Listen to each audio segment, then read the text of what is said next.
AskGunQuestions.com is a website that we built back in 2007, and since then, for the last 15 years, people have been able to ask questions of simple to advanced nature, and we attempt to answer them in different ways over the years.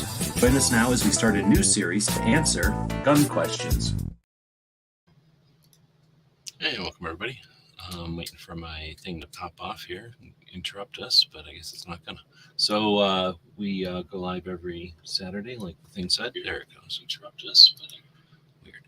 So just had I was just anticipating my own video popping up and interrupting us, and it took a minute and did.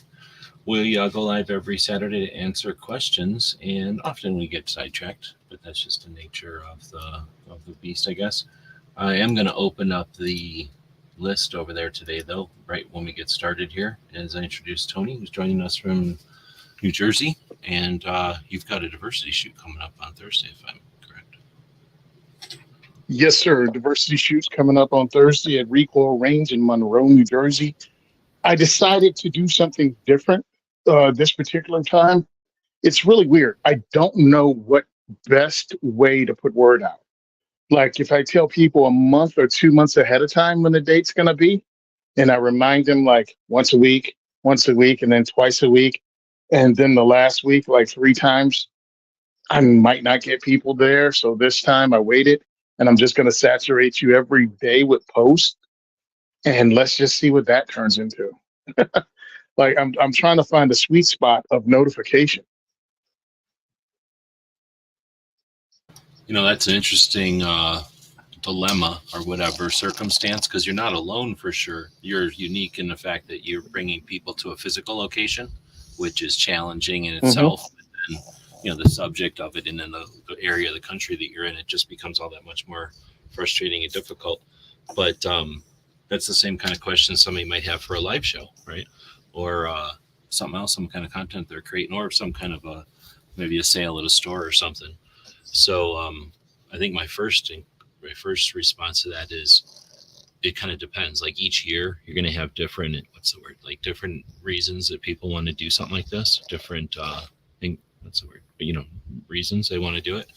And so in other words, your messaging last year, or maybe 3 years ago, I guess now, would be different than messaging today because, well, one, people have grown, but, they're just interested in different things.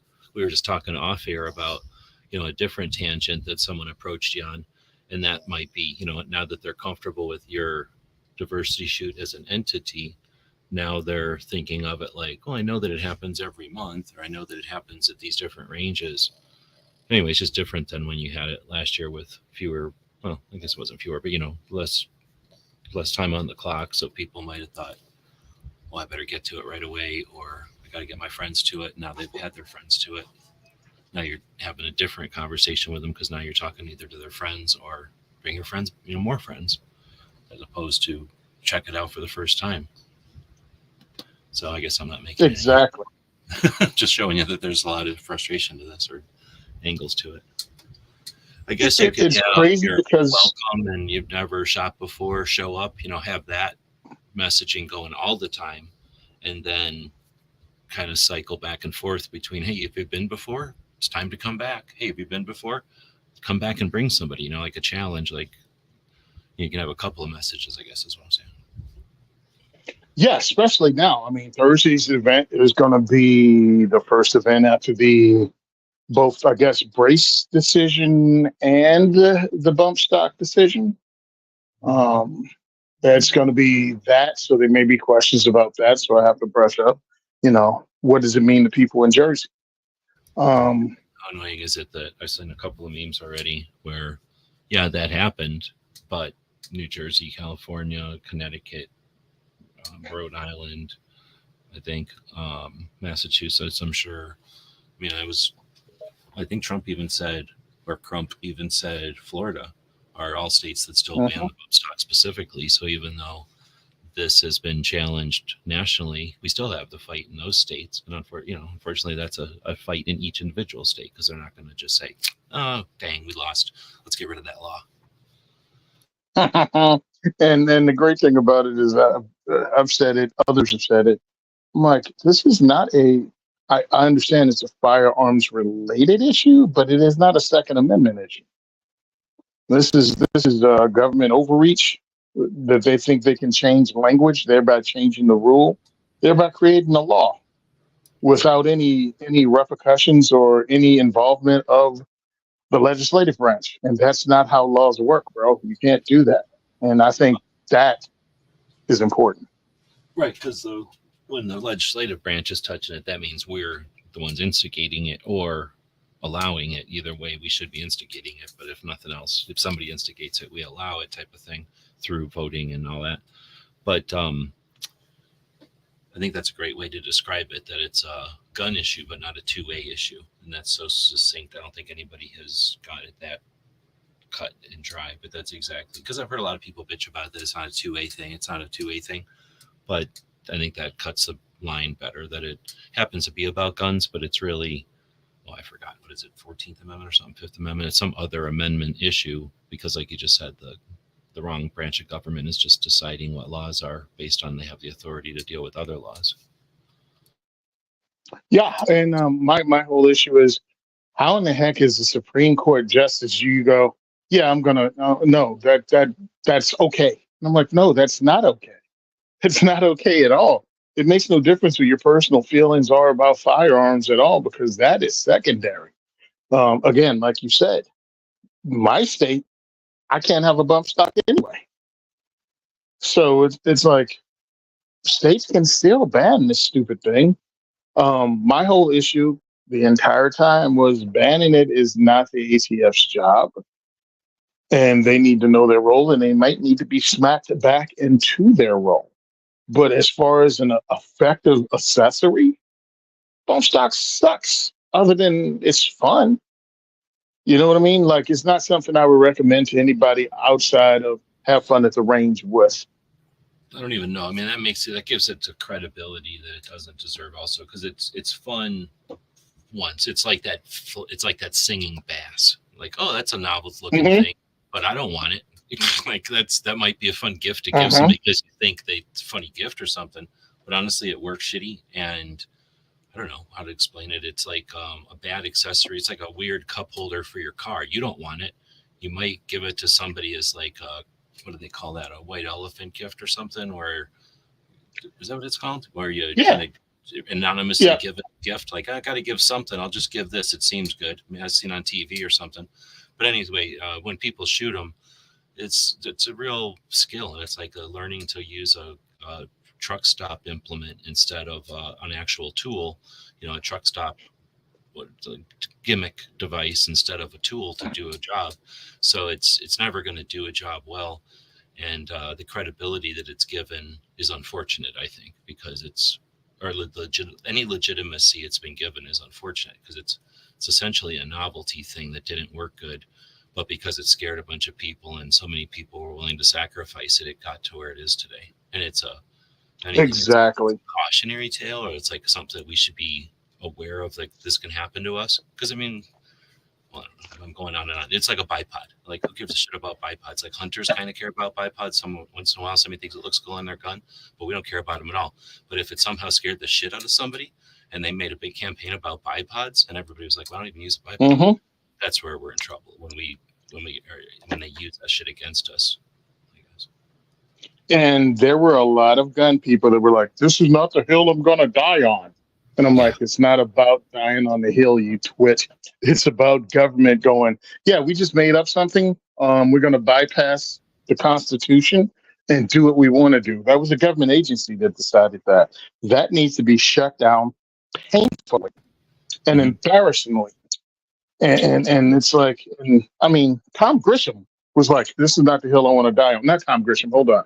Nope. The other guy, white-haired, mustache, wears a hat. Bain. Michael Bain. Yep. Michael Bain said that. And I'm like, bro, it's not the point. You missed the point. And again, it's, I think, the differentiation between gun and 2A. Like, they see that it's a gun thing, so they feel like they should comment on it, but they're missing that it's a bigger, what's the word? Like, it's a bigger mechanism, or it's a bigger issue, because the power you're giving the government to do that I mean, they can do anything. Like, oh, you can't sell that milk. What are you doing wearing that clothes? Or, whatever they come up with, whatever the thing of the day is, the concern of the day is, they'll just start making laws about it at the enforcement level instead of at the let's write a law level. And no one will be held accountable when you get snatched up, dragged off, whatever, and they go, yeah, wait a minute, what? No, that's illegal. What are you doing? Oh, okay. Yeah, the administrator 3 administrations ago said that was okay, and we've been doing it ever since. So yeah, release the guy, and sorry that you lost your job and broke up your family and whatever. We just changed what a word meant. It's like, no, that's not how any of this works, or at least should work. And we shouldn't be our own worst enemy allowing that to happen. So I'm glad it turned out like it did. Go ahead, celebrate, clap your hands, but don't lose the point. And instead of, I haven't really argued with the idiots online on Twitter because, again, my point is totally different. It's bigger than the gun issue. EPA tried it too and got shut down because of it, because they tried to change wording last year and they got shut down. I think that's important to keep in mind because, again, we're trying to get everyone on the same page. If you want to argue and don't want bump stocks, cool. Take up the same legislative process everyone else has to do. Write your elected official and try to get the ball started that way. But as far as this is concerned, we should all be on the same side. But financially, others have a stake in it. Moms and man want to be on one side, and more than likely, some of our Second Amendment organizations want us to continually see it as a 2A issue so they can increase their funding. And see, we won. We did this for you guys, and it was like, yeah, but it wasn't really okay. Thanks, you guys are awesome. This wasn't a Second Amendment issue. Well, that being said, we've been around for a while, and part of this show is to offer advice from people who have been around for a while. I've got 2 things to bring up. I'm going to put it in here so I don't forget the other one.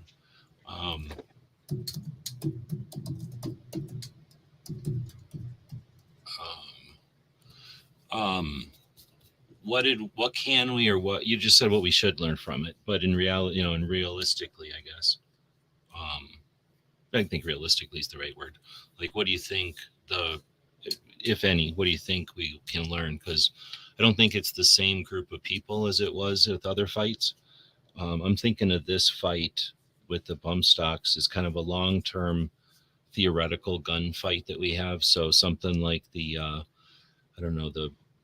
bans on imports, or the bans on types of ammo, or some of the other little kind of like other ways that they've, I don't know what to call that, like nibbled at gun owners' rights, like taking things that nobody cares about and push them, like the Black Talon ammo one time, like little things that they would, like Black Talon was a long time ago, and we couldn't learn nothing from it because back then everything was 8 months later in a magazine we learned about it. So things that were happening in real time, like nobody was really aware that we could know about things in real time for anything. Like the guns wasn't like we were behind. Nothing was real time back then. So I don't really think that far back, but just to keep in mind, like we've been around since the days when all we could do is hear about shit. So that's one of the reasons I'm so enthusiastic about the internet, is that, now we can see things in such real time that it's very difficult to pull the wool over our eyes. And over time, we've had more than one experience. The assault weapons ban, for one. Like, we all came out of the assault weapons ban just as the internet was getting fast. The internet existed for a while, but people were starting to use it. AOL was kind of over already.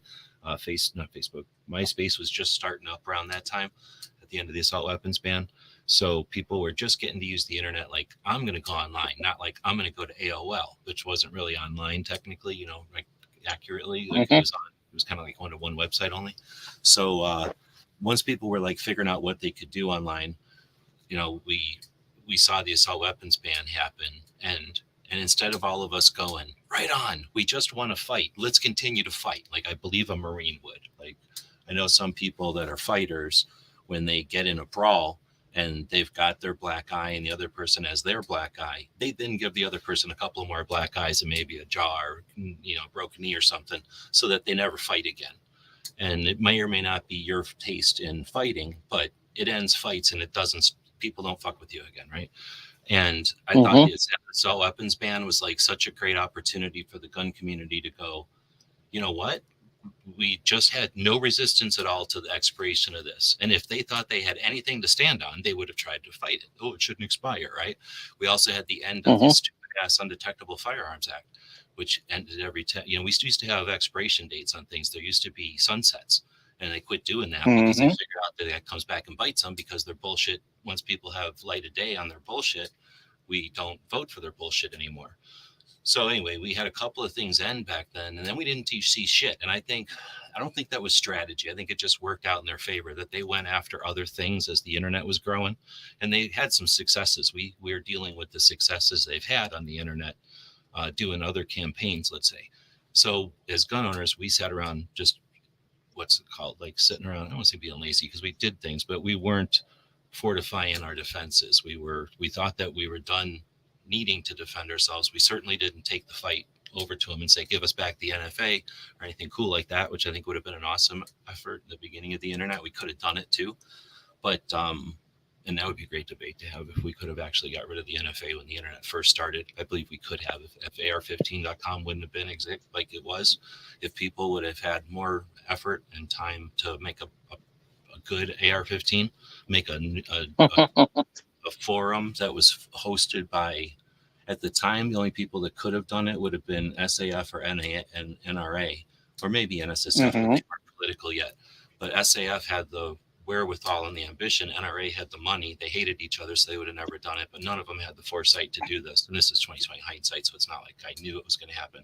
But I can say, what the fuck, I changed all of our stuff, all of our strategies towards gun awareness because I could see that was the power of the internet.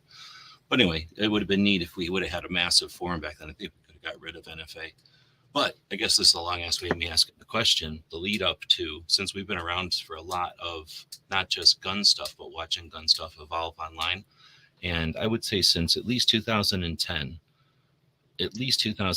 everybody who came around in 2015, that's Tony, that's Maj, that's KD, that's what do you call Diana? Them?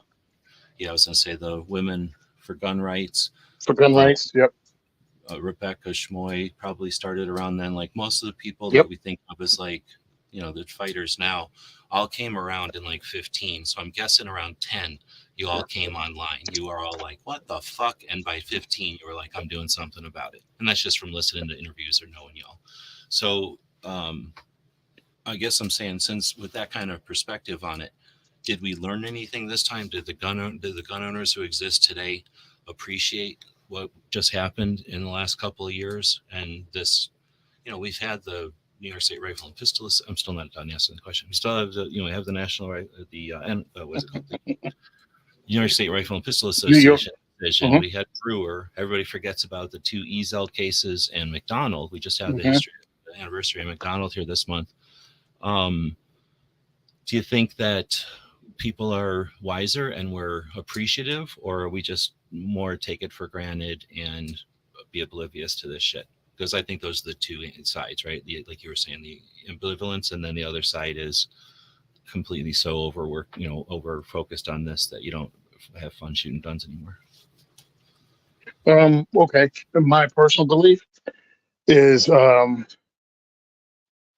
people that were around in the day, they were around prior to 2020 in advocacy, may appreciate it, or a large number of those people appreciate it because they're aware of what it was like prior to the Bruin decision. They were aware of that. But the hordes of people that have come in since 2020, millions of people aren't aware of what was before, for the most part, politically, because that wasn't their thing. And then a majority of gun owners that you see in the forums and the comment section don't participate anyway. And they just sit there and go, well, we should be doing this and we should be doing that, while they themselves do nothing. So they don't appreciate the fight that was done or the work that it took. I think a lot of those people don't. And we got to try to get them involved. So I'm not going F those people. I'm just going, they don't know what the hell they're talking about for the most. What has the NRA ever done? That's what we get a lot here in New Jersey. What has the NRA ever done for us? And I'm like, okay, I get that you don't feel the NRA does enough, but you can't act as if they're not there in Trenton doing work all the time, dealing with these people all the time, developing relationships all the time. And the smaller organizations, GOA, FPC, dude, they're fighting all the time. And the younger people, i.e., new people to this, they see it more because they're online and they see what they're doing. Because, sorry, but the NRA's media presence online kind of sucks.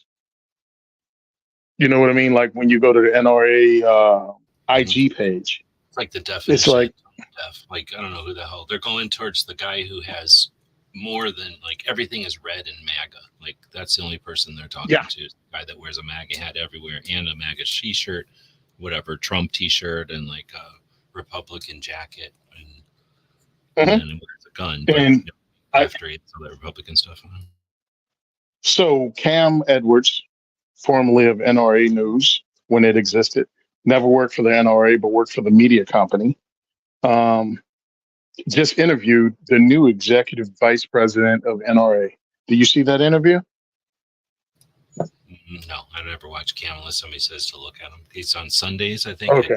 Just at a time I'm never. Oh no, it's every day. He does it one every day. So this was the interview with the new executive vice president. So I want to hear what he has to say because I have friends that are actually on the board, friends and associates that are on the NRA board and trying to make a difference. So what does the new guy have to say? The Hunter Biden ruling came down while they were being interviewed. So I took the opportunity to ask him what he thinks. And he goes, well, if we only, it would be a whole lot better in this country if the government just enforced the rules that are already in place. And he left it at that. And Cam was like, what do you mean? He was like, well, he was using drugs. And if they just enforced that on the 4473 with everyone, it would be better. And Cam Edwards was like, well, my wife has cancer. And one of the things that helps her or allows her to eat when she's feeling nauseous because of the medications is the fact that she can smoke weed and it will actually give her an appetite so she can take in nutrition. Oh, well, weed is different than crack cocaine, but if we only enforce the rules that are already in place, we'd be a much safer country in a much safer space. And I'm looking at him going, and this is why the NRA is losing membership at an alarming rate, because they don't understand the rules that are always already in place. It leaves places like New Jersey, Connecticut, New York, Massachusetts with the laws we have on the books right now, because they're good with that. This is the guy who just got, I don't want to say elected, but like nominated to be the president in charge of, or like what Green used to be. Yep, executive vice president. He's now, for all intents and purposes, the head of the NRA, even though they have a president. The executive vice president is one with the power. And he's a longtime employee of NRA. He was with NRA publications. And I'm like, I can't recommend that at all, because I'm fighting in this state to change the laws on the books. And he wants to maintain the laws on the books. So we're at a, impasse of goals. And why would I support that in any way? Right on. But I would say that's one interview. Give him a minute to figure out that he, get feedback on that interview and then get, what do they call, do introspect or whatever on the feedback that they get, and then decide and tract, because they're probably, again, they've been, marketing towards what they think is somebody that goes to, I don't know what the hell they think, some kind of, whatever the Democrats think of a gun owner, right? Like somebody that goes to NASCAR, barbecues on the weekend, and I don't know, whatever the hell they think gun owners are, reckless somehow, and Yahoo, and can't think of anything more than a sound bite or something. And, so if they think that that's all they're talking to, then they may still be thinking they have to talk that way. So part of it is they've got to well, we got to give them a second to figure out their voice, and they've got to figure out their fucking voice pretty quick. But they have, like you said, we know people on the board that are focused on that change, and they're going to do everything they can now that they've got ears, or what's the word? They have the ear of those folks. So anyway, they should get, if they continue a narrative like that over any amount of time, I'm with you. But I got to give him a second first. Well, my whole thing is this is his chance. He's doing a lot of media. He said his goal is to get out there and do more media. And this is where you are in a friendly environment. I mean, you can't get more friendlier than Cam Edwards as the head of the NRA. And I'm like, bro, that was an unforced foul right there, in my opinion. Like, there was no reason for you to even say that like that. And then reiterate it not once, but I think 3 times in the interview. Yeah, usually if somebody, or I guess is paying attention, they'll pick up on the fact that he's like, "Are you sure you wanted to say that?" Like, maybe it's coming out the wrong way. It sounds like you're saying this. Oh, you are saying it. All right, well, I guess you're saying it then. Yeah, that's the thing. Cam was like, yeah. So my wife, oh yeah, that's different, but it's the same. And I'm like, bro, there are people in what is it? I'm like, homie, weed is legal in many states, and you're just cool with the ATF being able to see. That was my issue with my own wife's illness, and the fact that the doctor we were going to was issuing way too many opioids to her, but he was doing it to everyone, including people that were doctor shopping. And when he got busted, they seized his records. My wife had no ability to get any painkillers for what she was going and still is going through, obviously. Is doctor shopping where they go around looking for doctors, and then, or I mean, they go to a doctor and say, I need a prescription, then go to the next doctor and I need a prescription, then next doctor, and we just collect a bunch of pills. And that is what they were doing. Well, we weren't doing that. We found a doctor that was taking care of my wife's issue. And then all of a sudden, my wife had to go from painkillers to none, which made it hard for her to even get out of bed. You know what I mean? And it was like, well, what are we supposed to do now? So my wife considered the weed. And my whole issue was doing what I do in the state of New Jersey with a petty ass governor like we have, and people pretending not to be cops and come into my events. I'm like, I know at times I'm being watched. I don't know at what times I'm being watched. And if my wife is using illicit drugs as a painkiller because, oh, yeah, the state attorney general has all of our health records because that's who takes them when the doctor gets arrested. I'm like, my wife can't get painkillers. Where are we supposed to legally get painkillers if you have all our medical records and no new doctor is willing to pick us up? So I know I'm not in that unique of a position, but it is a position that people don't think of because they don't, you know what I mean? They don't see it. So as a firearms owner, as a professional firearms trainer, and as a Second Amendment advocate in an anti-gun state, that's a lot going on.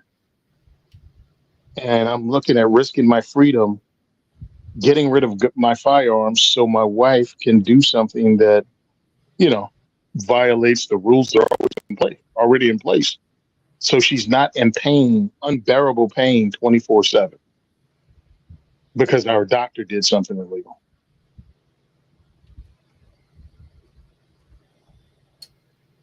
So I guess what I'm saying is I see this as something personal. It's not just a theory with me. It's something we had to live through. So when I see someone who said they're there to make a change, still doing the same old thing, a super pop.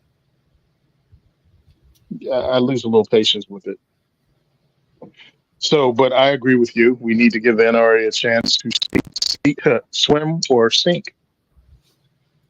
Yeah, and it's all on them. But it's it's been a few years coming, so it's going to probably take a minute to start moving the ship. But well, I'm going to go back to the question that's on the screen here, since we've been chatting for a bit, and we've got quite a few people jumping in. And I kind of started it off with a tangent there. So a question came into the site. so we can try to dissect this one, because this is the question verbatim. My current slide spring is 18 pounds. My wife is having trouble pulling the slide. If I purchase a 15-pound slide, will that help? So I have no idea what this gun is. I'm assuming it's a Glock, but I've never heard of the spring weight being mentioned.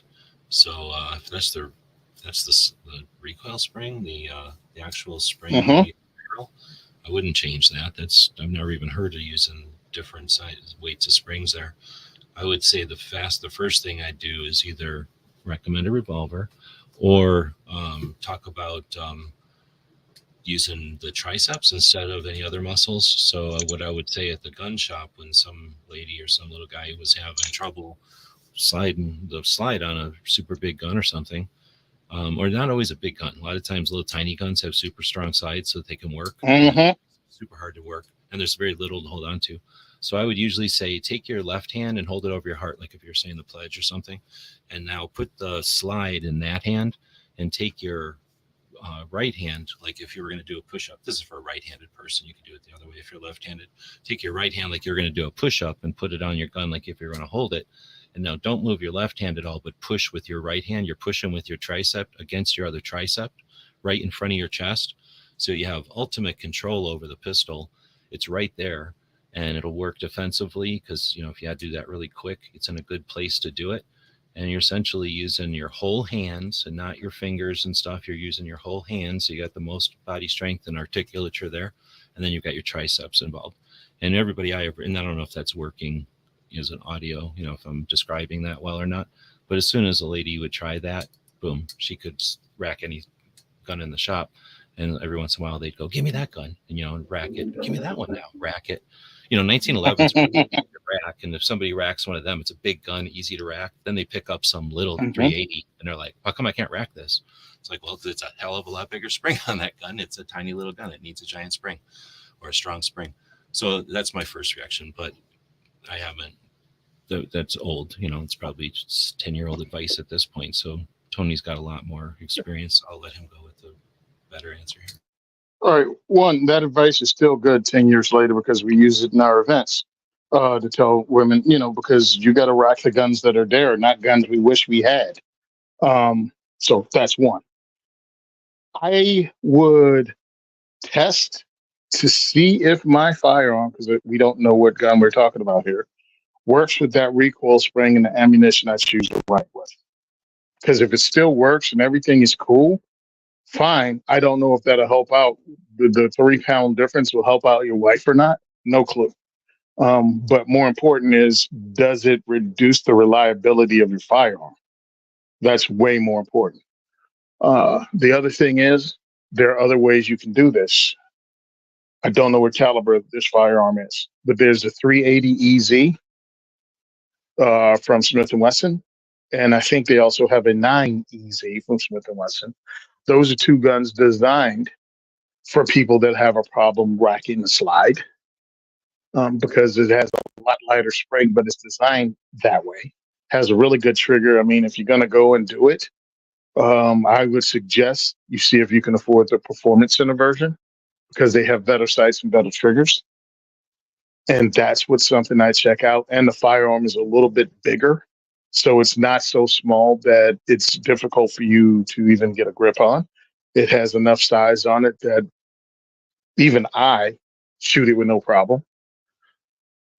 Because I have big hands right now, I'm holding my frame of my Glock 19 and my pinky is barely holding on to the very bottom. And if it wasn't for Magpul magazines, my grip would really be compromised on this thing. So that's one firearm I would look at. And another one, I think, who said this?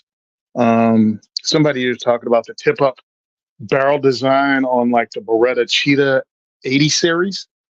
That's something you can do. And also, a Gerson sells their copy of that. I think it's called like the M something 14. I think that's what Gerson calls it. But you can go to their website and check it out. And they have a 380 with a tip-up barrel, so you won't ever have to actually rack the slide. All you do is flip the barrel up, drop the round in, close the barrel back, and then stick the mag in the bottom, and boom, there you go. You're ready to run the gun. So there are options to changing your spring. and it gives you an opportunity to buy a new gun. So that's the way I'd look at it. Couldn't find it. Yeah, Mike White makes a great point there. That's the reason those tip-up barrels exist, is so that people that can't deal with the strength or dexterity of a slide can still bring into action a semi-auto. Yep. Yeah, thanks. So hopefully, and then CNT brought up an interesting point. I consider this a massive weakness of these optics, but does the gun have does the gun have an RMR on it? Because like my mom, who couldn't run a slide without an RMR, she can with an RMR. So essentially thinking of it like a big lever. But my reason I don't like those things is because that's the potential. All you got to do is throw a stick at you, and now your gun's out of battery. Nothing you can do about it because you put a big lever on your gun. But it makes people aim easier, and they don't have to squint their eyes, and they think they're really good at shooting because they can shoot with a cheater dot. So they love it. But yeah, you're essentially making your gun inoperable, or putting a big lever on your gun that makes it inoperable. But at the same time, for people that aren't thinking about being in a fight, then yeah, you can use that thing as a lever. They're rugged enough, right? Like unless it's about to unscrew, you need to use or something. It shouldn't bother it. That's the whole point of them, is they're locked in with their attachment plate, right? And they're all cut nice so that they don't have any slop or tolerance. And then you screw them in, so they're a part of your slide essentially. There are a couple of models where that wouldn't work because it's attached to your rail or something, but I think that's like 2 guns I've ever heard of, so I don't think it's even worth mentioning. Yeah. That's not even a thing pretty much with most people. And it's funny because as we're talking about this, I'm using my firearm. Again, I just cleaned it because it had a little surface rust on it. And I have something called a Triclops sight on my gun. And what it is, it stands up off. You can check it out at triclopsights.com. Small company. They sent me this. We were talking about it on our podcast. And I dig it. I think it's a really nice, it sets up, they call it pretty much an analog red dot. And it stands up off of the sight. It stands up off the pistol where the rear sight goes. And it's a square. Imagine it being a small Lego block. And it has 3 fiber optic pieces in it, 3 fiber optic rods in it. And the fiber optic rod in the front sight, pretty much like a suppressor height sight. And what you do is center the front, what the word is, fiber optic, in between the 3 red fiber optics in the back. And you shoot wherever the green fiber optic is. It's awesome. Maybe you can put it up on screen. Let me take a photo of it. And I'll post it to my stories and you can put it up. I think that'll be the quickest way to handle it. So that's what I've used, and you can rack right off of this. When you're racking off your optic, you can knock your optic out of alignment. You can also break your optic.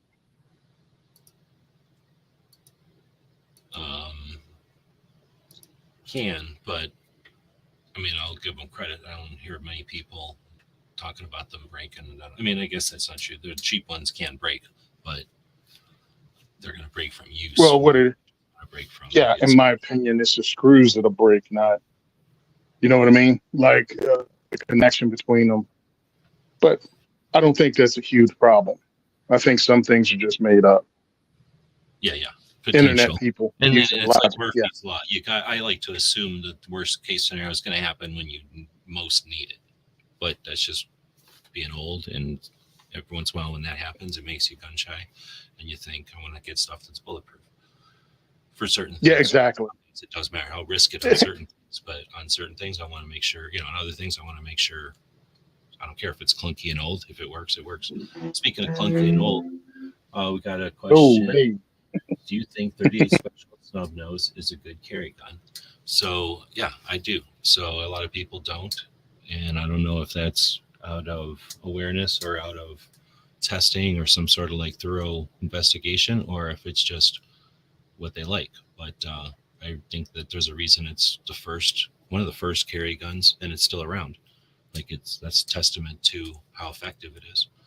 Over all of time, that size projectile coming out of that size mechanism, that size machine, works for mammals of our size, right? So human can put that in their pocket, and it's enough to deal with a human.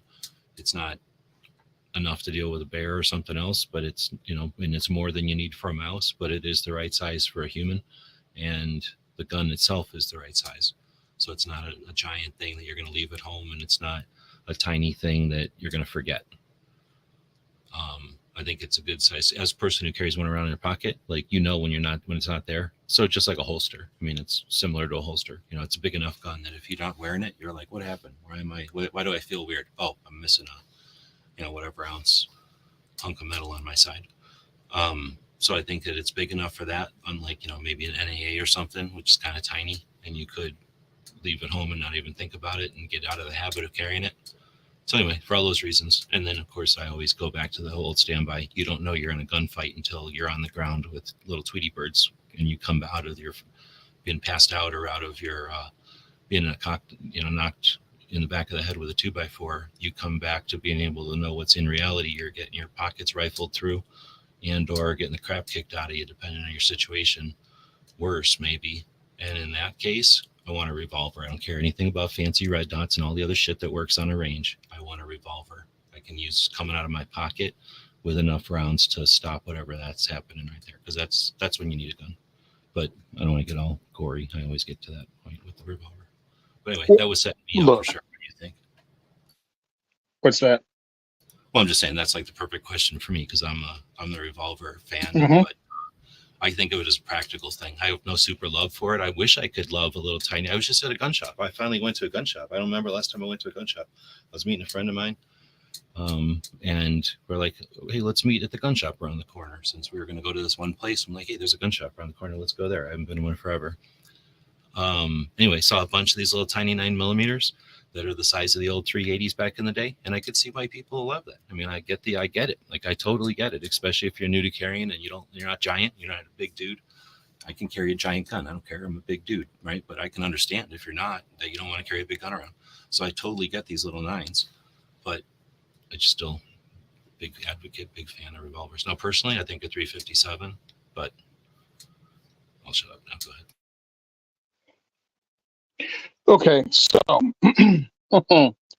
oh, God, these people. All right. A revolver for concealed carry is not the easy button that people act like it is. It is a good self-defense firearm. I think with the right loading, it's an effective self-defense firearm. But you're not getting a shortcut. You're going to have to practice with the double action trigger pull. You're going to have to find the holster that works for you. You have to understand that you're going to be limited to 5 or 6 rounds for most of them. You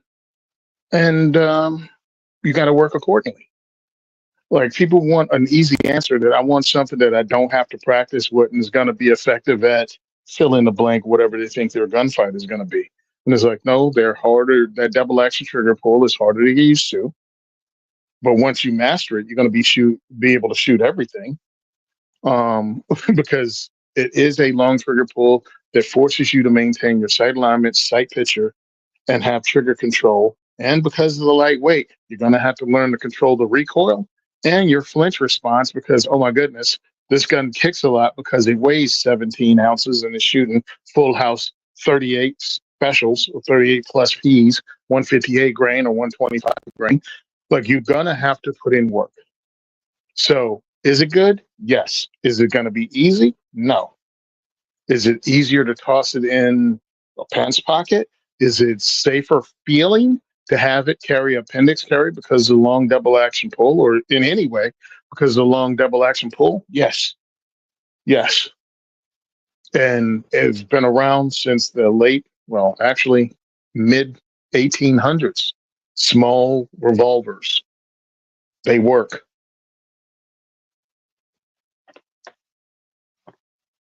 I think that's a great point. And I don't talk about the negative sides, but you're right. You don't just get an easy button. And it's not like it's the perfect answer. I just think it's the perfect answer for an austere situation where you're getting clobbered and there's hands on your gun.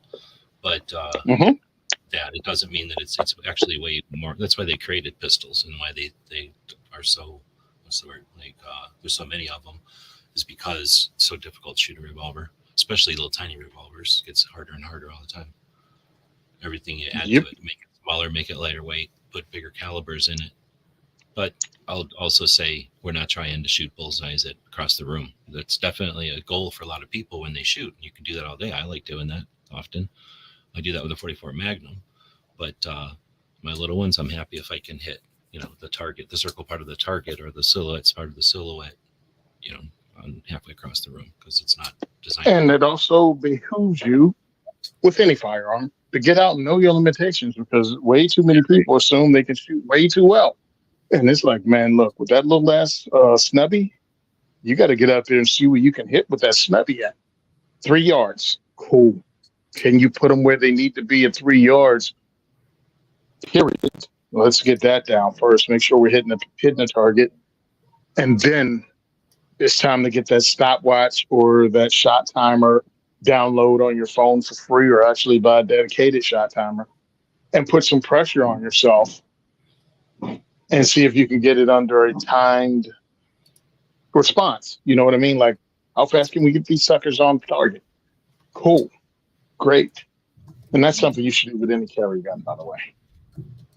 And one cool thing that's happening in the competition shootings right now is what they call bug matches or backup gun matches. And these, I think, are one of the best things that ever hit, which is you're limited to 6 rounds, whether it's semi-automatic or revolver. And you run these matches carrying your carry gun, your snubby, your backup gun.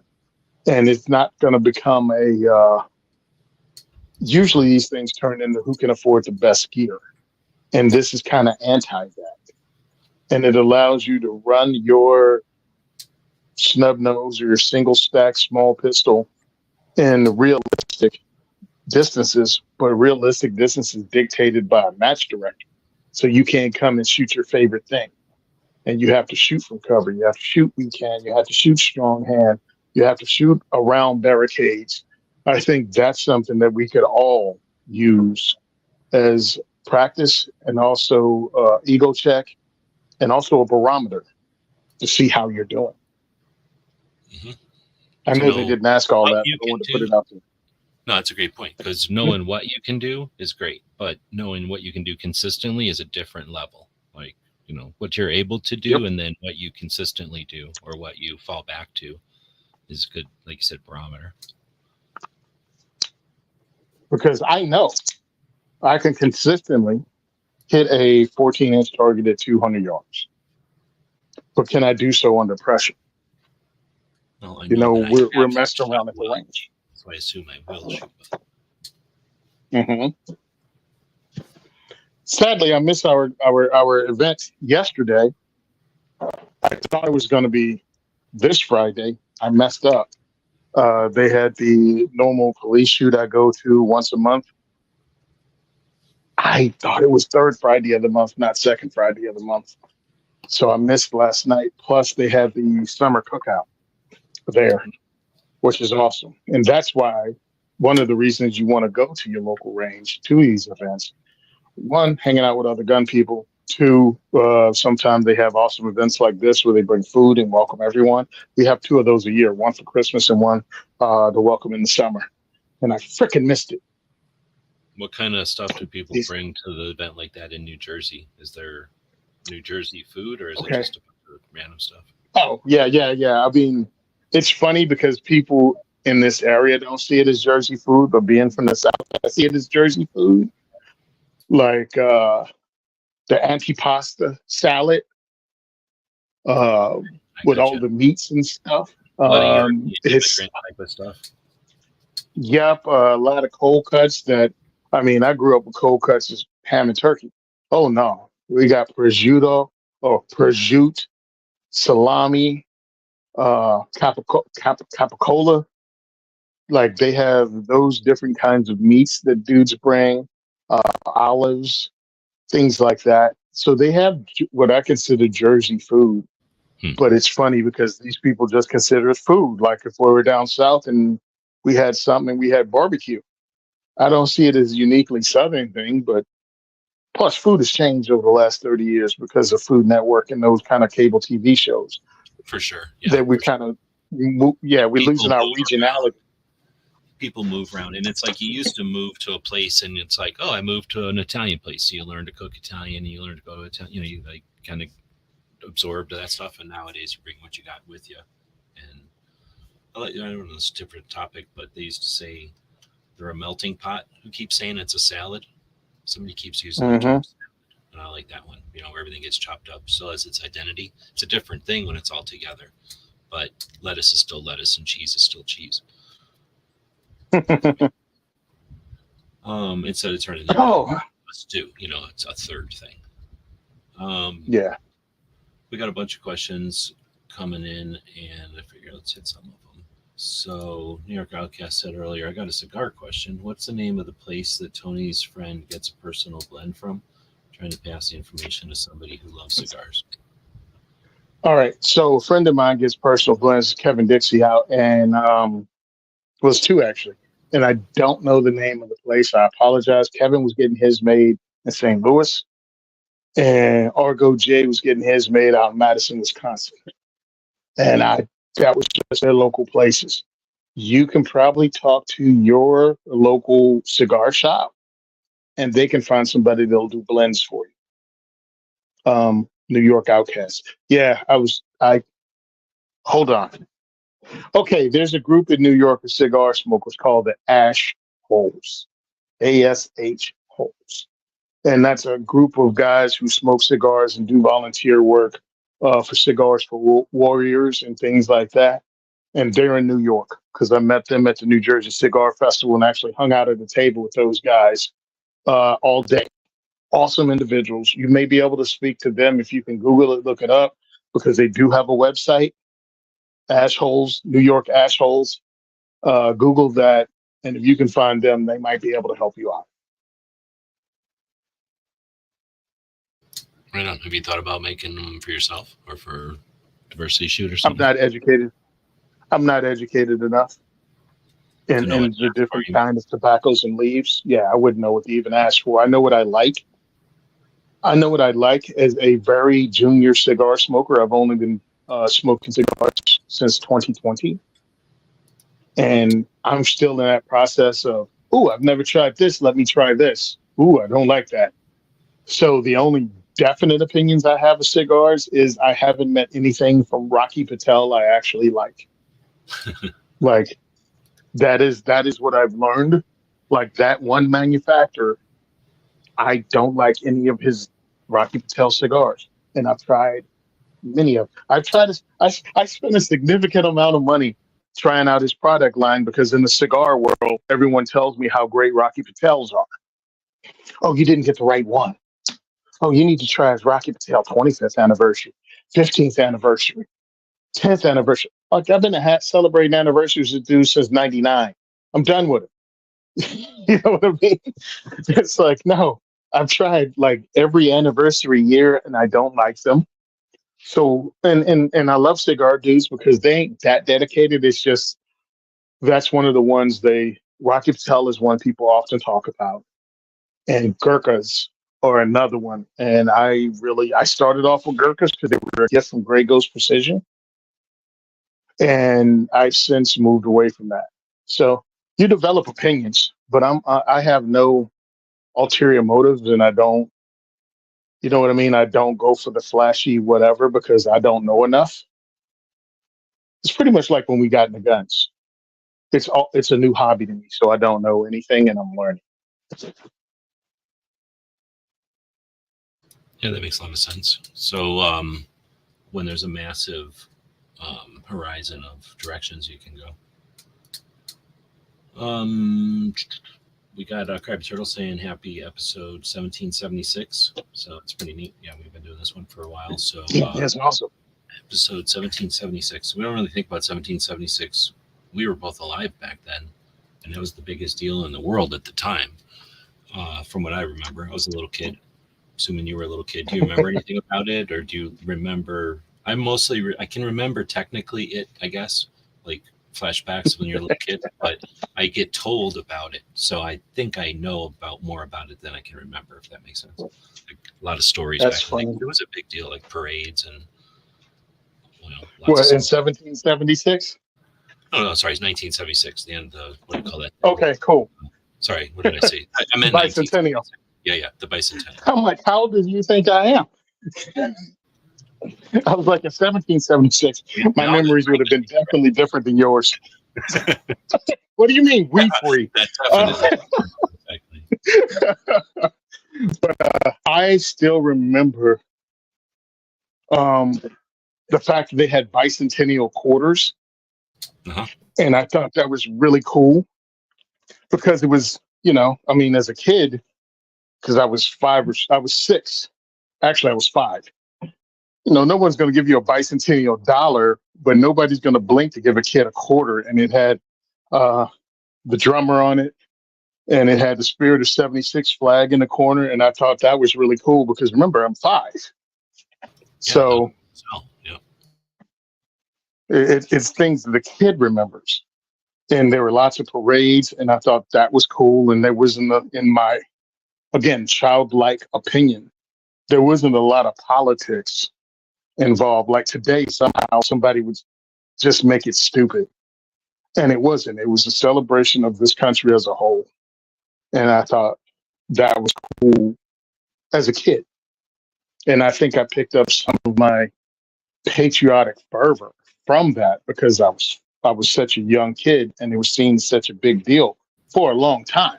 It wasn't like the week before people were talking about it. It was being talked about that whole significant. Yeah.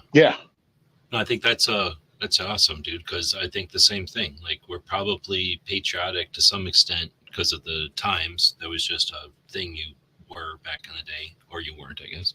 But in other words, nobody challenged it. It wasn't like, oh, you're patriotic. Why are you patriotic? Nobody ever said shit like that. But maybe it was because we lived through 1776 at being little kids where, I mean, we didn't deal with any hassle. We didn't deal with any of the stress. All we dealt with is like, oh, I want this cake or that taco or that hamburger or whatever the hell we were eating. Like we were little kids enjoying the whole damn thing. The parades were for us and shit. And yeah, it's interesting. I never thought about it that way. Did you go anywhere to see like airplanes or boats or something cool, like some kind of, what do they call them? I'm assuming, because it was 4th of July was the huge one. Yeah. I'm assuming we went to the state park, which we went to every year. And maybe we went to parades because look, it's been almost 50 years. So,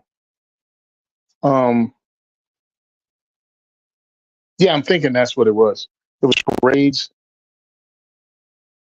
It was a big deal because everybody was dressed in red, white, and blue. And I think I remember like somebody dressed as Uncle Sam on stilts. Again, this is stuff you remember from a child. That's what I kind of remember. Like, I love people that have whole memories about everything. I'm like, no, I just got pieces. And watching it on TV was really cool. From the last time I thought about it 10 years ago or something, like I'm fragments. Exactly. So yeah, given time and enough talking and maybe, talking to my mom, my brother, I could put together more, but off the top of my head, just the impressions I have, it was really cool as a kid because it was America and a celebration of America. And you have to think about when it was happening. It was happening in 1976 when gas prices were high. I don't know if we were going through the OPEC crisis or not. Vietnam had just ended. Not only had Vietnam ended, we still had issue in Cambodia. We had one of our ships taken off the coast of Vietnam. The USS, starts with M. Anyway, Marine Corps came and had to get the ship back, and we lost some Marines.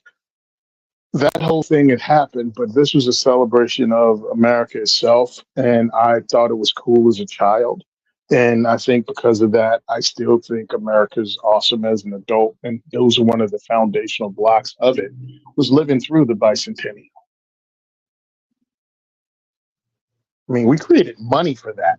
We created coins for that. Mm-hmm. Now, I wonder if that was to put a Band-Aid on something or really just to put a candle in a cake that everybody was eating. You know what I mean? Like, I don't know. I never asked anybody. I think it probably was all the above because the president stepping down. Yeah, we had a president stepping down. We had a new president stepping up. I mean, because that was about the time Jimmy Carter was elected. Like, I remember the good parts. I don't remember.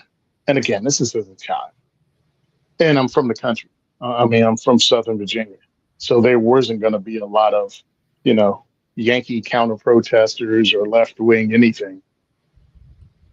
Yeah, back then, well, I guess I shouldn't say that. I was going to say people would just stay home. There were protests for things, but not for 1776 that I'm aware of.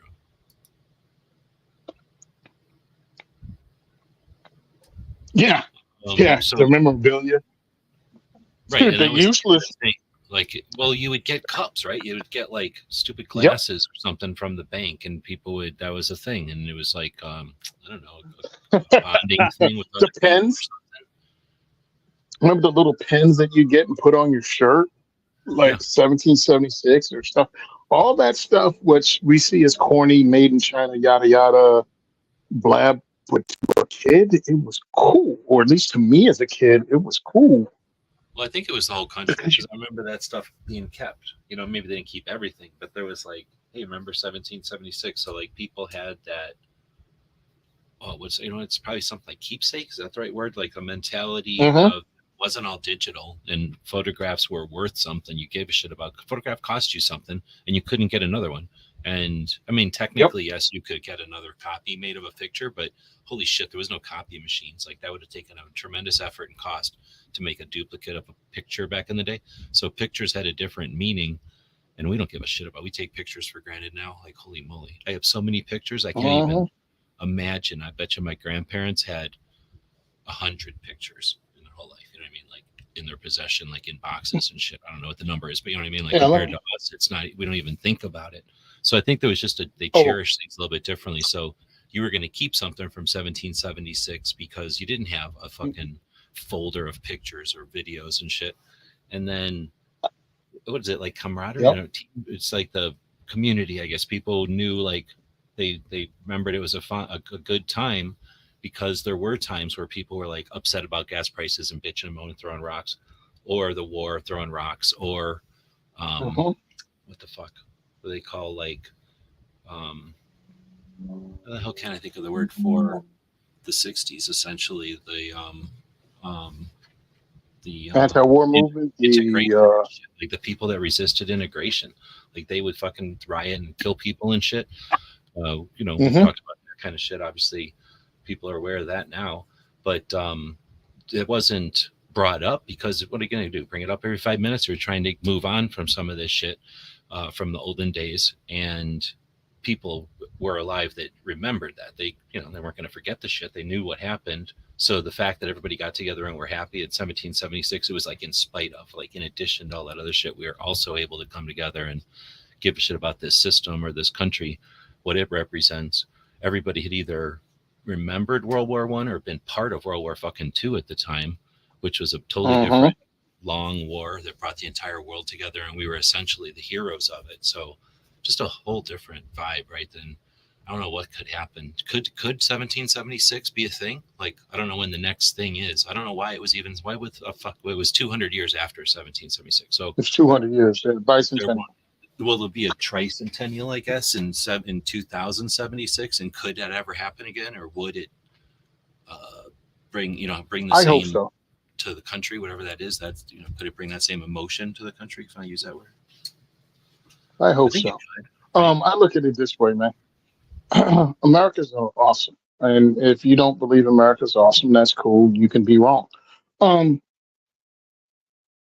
We celebrate it because it's a celebration of people being different. We don't have to agree on everything, but we go, hey, it's pretty freaking cool that I can express my opinion and not have to worry about a death squad coming to my house later on because I had the wrong opinion. I think we can understand that, or at least we should be able to understand how awesome that is to live in a country like this. There are no, you can almost get away with saying that, well, actually on mine, you can get away with saying some of the dumbest things that ever be uttered by human beings and not have to worry about much. And I'm like, we can't act as if that's not a big deal on the world stage. or in human history. Because, man, at one time, every country had rulers that they believed were descendants from God. Like, we make jokes about the president pooping his pants now. So it's totally different. Oh, and by the way, that wasn't long ago. Japan was one of those places in 1946. I just was watching the thing about the terracotta warriors. So you remember the terracotta warriors in China? So the Qin dynasty is the guy named Qin, I guess, or the Qin dynasty is the first dynasty that brought all those countries together under China. That's why it's called China, because of Qin dynasty. I never knew that. So it was a long time ago, 2,000 years ago. This guy was so strong that he brought together all the countries of China into one thing and started calling it China. And everybody was like, okay, that sounds like a good idea, right? He was that big a dude. He created a thing. I forget how many acres, like 90-acre, what do you call it? Like temple to himself. Like when he died. Is that what it's called when he dies? Right. And that's where these terracotta warriors go. So he has 3,000 terracotta warriors and like 29 acres or something of this 40,000 acre giant temple he's building.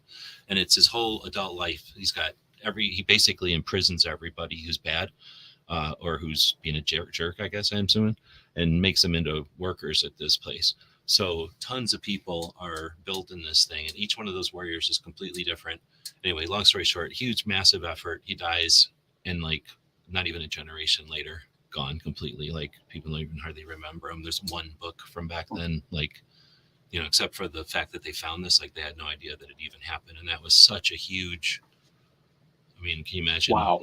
All-encompassing thing. He created China, and aside from that, like very little was known about him until they started digging this up and kind of found it and started digging it up and then realized, oh, wow. Anyway. It was a big deal. Yeah.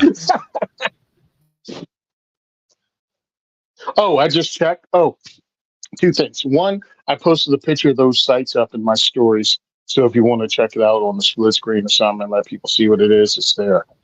The other thing, talking about, on Instagram, SimonSaysTrain. And talking about our grandparents having pictures. I have 12,000 pictures on my phone right now, 12,806 photos. And probably you will be able to see that I viewed your story. How weird is that? It just told me that.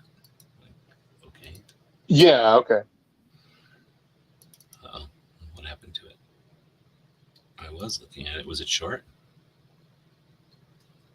It was in stories. It should come back up if you go back in. View story. There you go. That's it.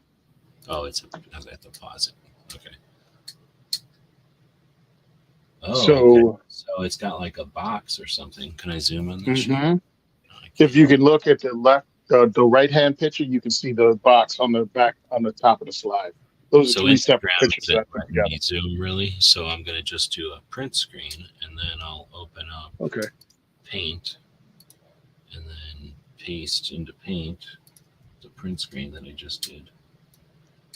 And if I can get this to come over here, then we can zoom in on the money part. And I guess I got to save this. This just take a second. And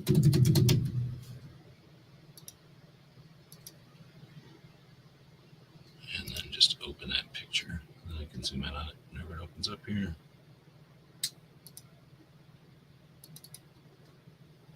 All right, well, it took like an hour and a half, but now we have a picture.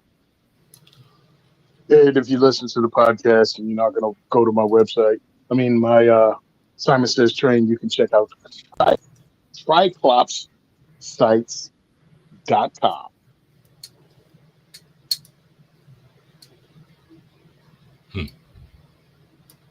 So what's the deal? You're supposed to put your dot in the center of those? Yeah, so those are the three in the back. And if you see the green right there in the front, that's the front sight. It's pretty much a suppressor height front sight with a green fiber optic. And you just center that up between the red fiber optics in the back. Equal height, equal light. Make it even with the two 3 o'clock, and 9 o'clock, and center it up against the one at 12 o'clock. So pretty much you punch out and it almost centers itself. Now, this is built for me because I'm right eye dominant, because there's a slight slant to it if you look at it from the top of the slide down, but I didn't think I'd want to make the that many pictures on one thing, on one page. So but I think it was interesting. What's the top dot for? The top dot is just for centering in the middle. So you center your front sight underneath the top red dot, and you center your front sight equal distance between the left and the right red dot. Your eyeball centers it anyway, almost automatically, just like you work with a P sight. Yeah, exactly. It's human nature. The what is that called? Yeah, it's our tendency or whatever. It's we just do it. So the guy Jamie or Sean, I think Sean is his name. He was like, look at it as an analog red dot, and I was like, that's one way to think of it. And the reason I brought it up is because it's made out of 60, 65 aluminum, and you can rack it off of anything because it's secure in your rear sight slot on your Glock. So you don't have to modify your firearm at all. You just you tell them what kind of gun you have, and they get it in. They send it to you, and you mount it. I use the regular Glock tool to install it, or rear sight tool to install it.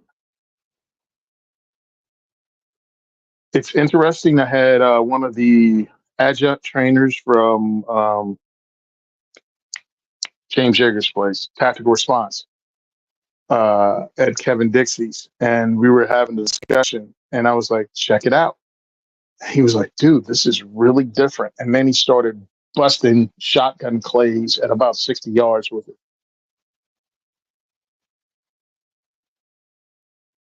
So they have them for the Beretta APX, CZ75, whatever the heck, a Desert Eagle Gen 1 41 Magnum. That's pretty damn specific. Yeah. So they must make it. Well, it uses the rear slide or the rear sight dovetail, so they essentially make it to those patterns or whatever. And then they probably have to worry about something like other real estate on the slide for the specific guns. So anyway, it sounds like somebody must have had one of those, asked for one, so they specially made it up, and now it's in their inventory, right?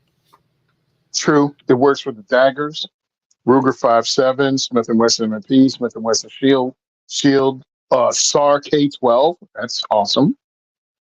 SIGs, P320s, 365s, 220s, 365 RMRs, Springfield Hellcats, Steyr S9A1. Ooh, even the Walther PPX. You know, you can go through and find out. All right, who owns the PPX? Which one of you four people own the PPX, and y'all made it for that too? Because it's not like the Walther PPX was a huge seller. That was their 16-shot hammer-fired entry-level Beretta. I mean, not Beretta, Walther. Sorry. So you go through, what's that? No, go ahead. Oh, you go through, you pick out the model of firearm, you let them know which is your dominant eye, and then you pick out the caliber. And you send it in, you let them know, and it's $119. I find it interesting. The guy from Tactical Response was like, this is interesting. I'd like to put some more time in. Who did you get it from, and where is it? I'm like, I look at it this way. Depends on how bad your stigmatism is. This works. I've been running it since last year, but I competed with it once, and I was shooting to the left, and I didn't know whether it was my sights or me, because we went all the way out to, I was shooting at 25 yards on the large target, but on the 50-yard simulated target, I was shooting completely to the left, and I didn't know whether it was me or not. Because again, it's not like I did it at a range under my own time. I did it on the clock during the competition. So It's not like you can check between shots to see where it landed. You have like 120 seconds to shoot from 4 different positions.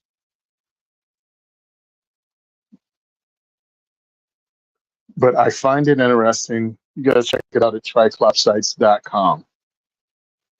And again, they gave this site to me just to check it out, and maybe eventually to do a review on it. But I've been talking about it because I think it's worthwhile.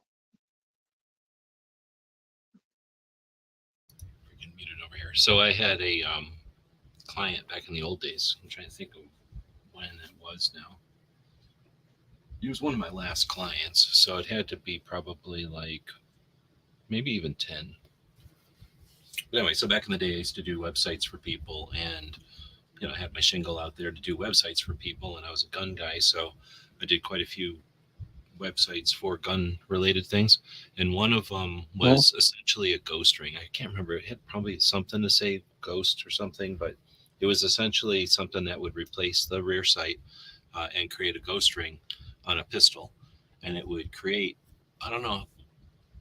No, I guess I didn't. Let me screen share again. I didn't get a good. I edited the picture poorly because your Instagram picture does show the cage down here. It's kind of almost a cage looking effect when you look at it from the side. And I guess, those are fiber optic. That's why.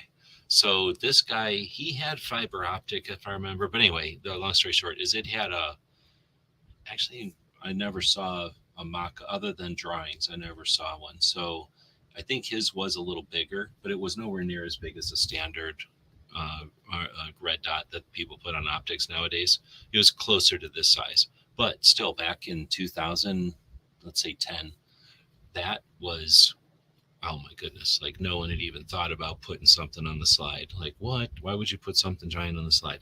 I think what happened was somebody tried to put something on the rear sight once. Was it a light or a laser or something? Somebody put a laser on the rear sight, and it was a big clunky thing that you had to look through or something to shoot. But they thought they were being clever by incorporating it, under the slide or something maybe so it could fit in a holster. I forget what their reasoning was, but it went over like lead. It just didn't. It was SHOT Show 2008 or nine maybe, I think, and it only lasted. It was like almost didn't even last out through whole of SHOT Show. They might have pulled it off the table at some point because nobody wanted anything on their slide. So when this guy came out and had me build the site for it, it was for old people. He was building it for people with sight issues or old people that were losing their sight or losing their crispness or whatever. He wanted it to just be literally a ghost ring. So similar to this without the red parts.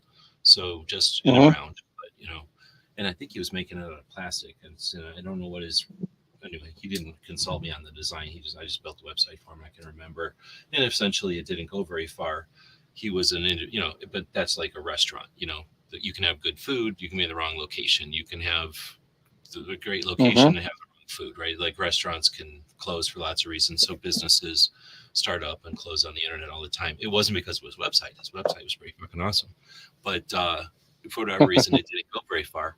But now I'm sitting here looking in 2024, and this is not the first time I've seen something essentially like this or similar. So nowadays, it's obviously nobody has any apprehension about putting something on the top of your slide or putting something in the slide or the site rail or whatever that's called, the site trough. What's it called? Side picture. No, the rail or whatever the thing is that you pushed it into. I guess I was also going to, and I was just mentioning that, like, it's just interesting that, a decade later, now I've tried to explain this before, that like training is totally different than it was a decade ago, because there was these camps a decade ago and you had to be in the camp. Like, I'm in this camp or I'm in this camp. I believe this or I believe that. And there was a lot of different camps, but you had to believe them. Nowadays, it's like everybody took all that stuff from the different camps. Like if they were a bunch of different cards in a card game, and they just mixed them all. They just shuffled them all. And now it's like, you could just sit there watching somebody's training course and you'll be like, oh, that's a little bit of this guy. There's a little bit of that guy. There's a little bit of that course. There's a little bit of that course. There's a little bit of influence from there. And I think it's beyond anybody being able to recognize that anymore. I was just watching She Fires on last Sunday, and she was talking about the dot drill. You remember when the dot drill came out? The dot torture Mm-hmm. drill is what it used to be called, and it was awesome. It Dot was, torture. right? You could put, what is it, 9, 10 dots on a piece of paper, and the main thing is you could print it on a piece of paper, and it was one box of ammo, and you could do it at a range that didn't make you draw, or you could enhance it by shooting 100 rounds at it, or to do it twice, or do it on a bigger piece of paper or a smaller piece of paper. There's nothing stopping you from shrinking that down. And then you could do it from a draw if you had a range that would let you do it, or in your backyard or whatever. So the dot torture was amazing when it first came out, and for a minute there, it was like, I don't want to say, like, there was controversy about it. Like, you can't use my drill. Like, what are you doing? Like, what are you saying to your drill? It's not your drill. So-and-so made it.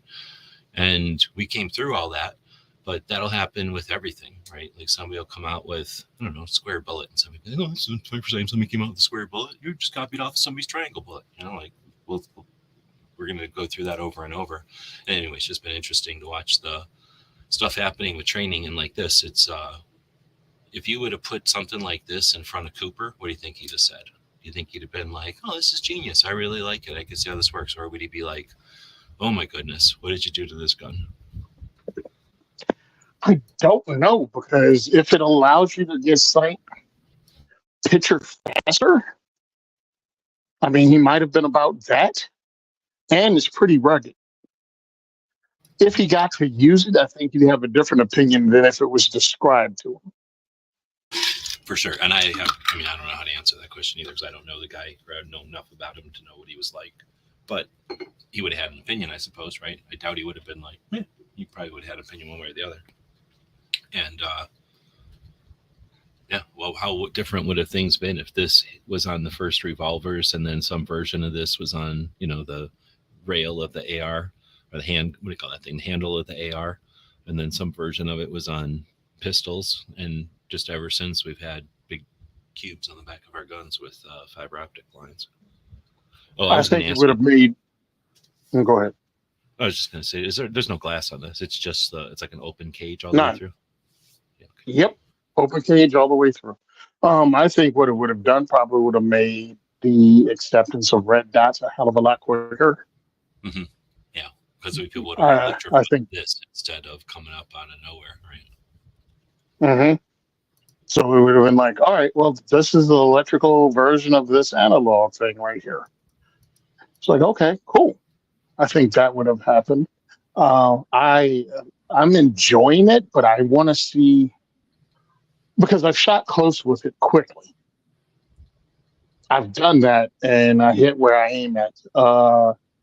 But maybe 3 Sundays ago, or wherever the hell, maybe 3 Sundays ago. Yeah, 3 Sundays ago, I was in Jersey at the range, making sure all of my stuff was together before I went down to StreamYard.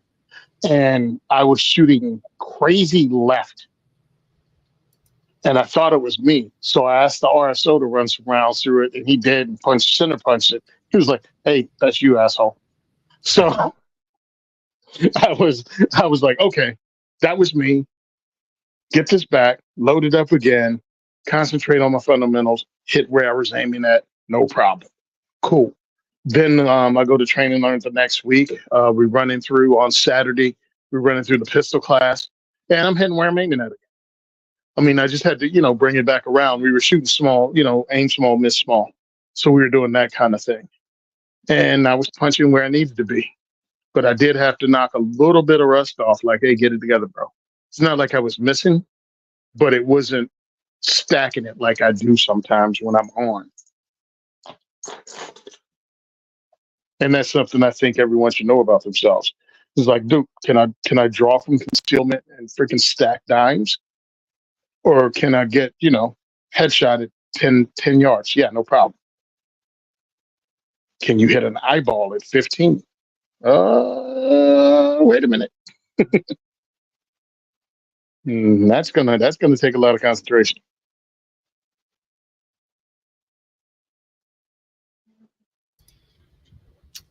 Now this is the big question, or the big topic that I want to leave for the end, since the other ones are mostly guns.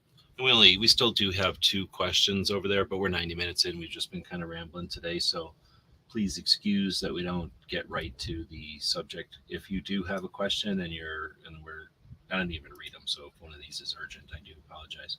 If there's something that you'd rather us talk about, then just rambling. You're not going to be rude. Feel free to mention something. Now we'll, of course, decide whether or not we're going to jump on it or not. But you feel free to mention something. A lot of times we're just kind of rambling here. That being said, I am kind of quickly looking, and I don't see anything that. They're actually going to be good questions for next week. They're really cool questions. This one I don't think we've ever had. It says, I have a green card, and I'll leave it at that, right? Recently purchased my first handgun is the second one. So neither one of them seem like super urgent, but if I'm wrong, then feel free to jump in here and ask me again or bring something up. I'm going to go ahead and close that window, though, just so that it's not even open anymore. So we do have a couple of ones for next week, and I never really talk about it too often, but at askgunquestions.com, all it is a form, and we're not collecting emails or anything. Just ask a question over there, and then Tony and I will answer it eventually. So the topic is, though, I don't know if you saw the video from Reverend Ken Blanchard, but he posted this week that he officially took down the Black Man with a Gun podcast. I'm not 100% sure. I didn't even look, because I don't really kind of want to look, but I'm assuming that means he took down the feed, which is, you've done podcasts and stuff. You can just walk away from a feed and it just exists. It's just there. Nobody charges you to have it there. So that means it's I'm assuming if he did take it down, he intentionally went over there and actually took it down so that it's no longer there anymore. I don't know, thoughts? I know that, well, I'll shut up. Yeah. I don't know if well, Reverend Ken. You watched the video. Did you watch that video? Is it the one where he talks about playing guitar? That was the second one. It's a really short one. The first one, the one right before it, though, he says something like, I'll go find the name of it so I don't do it misjustice, but something like the what's going to happen to this channel, or whatever, the reason I did this to the channel, or something like that. I'll go find it. No, I can. Let me see, Ken Blanchard. End of a gun rights career, 16 views, which is kind of crazy. Here, I'll just play the fucking video. What's he gonna do? Copyright me? He don't care. So let me just play the video in case you haven't seen it and people know what we're talking about. I'm gonna bring it up, and it's on YouTube, but it looks like it's a short little, we call it Instagram type video. But end of a gun rights career, it says.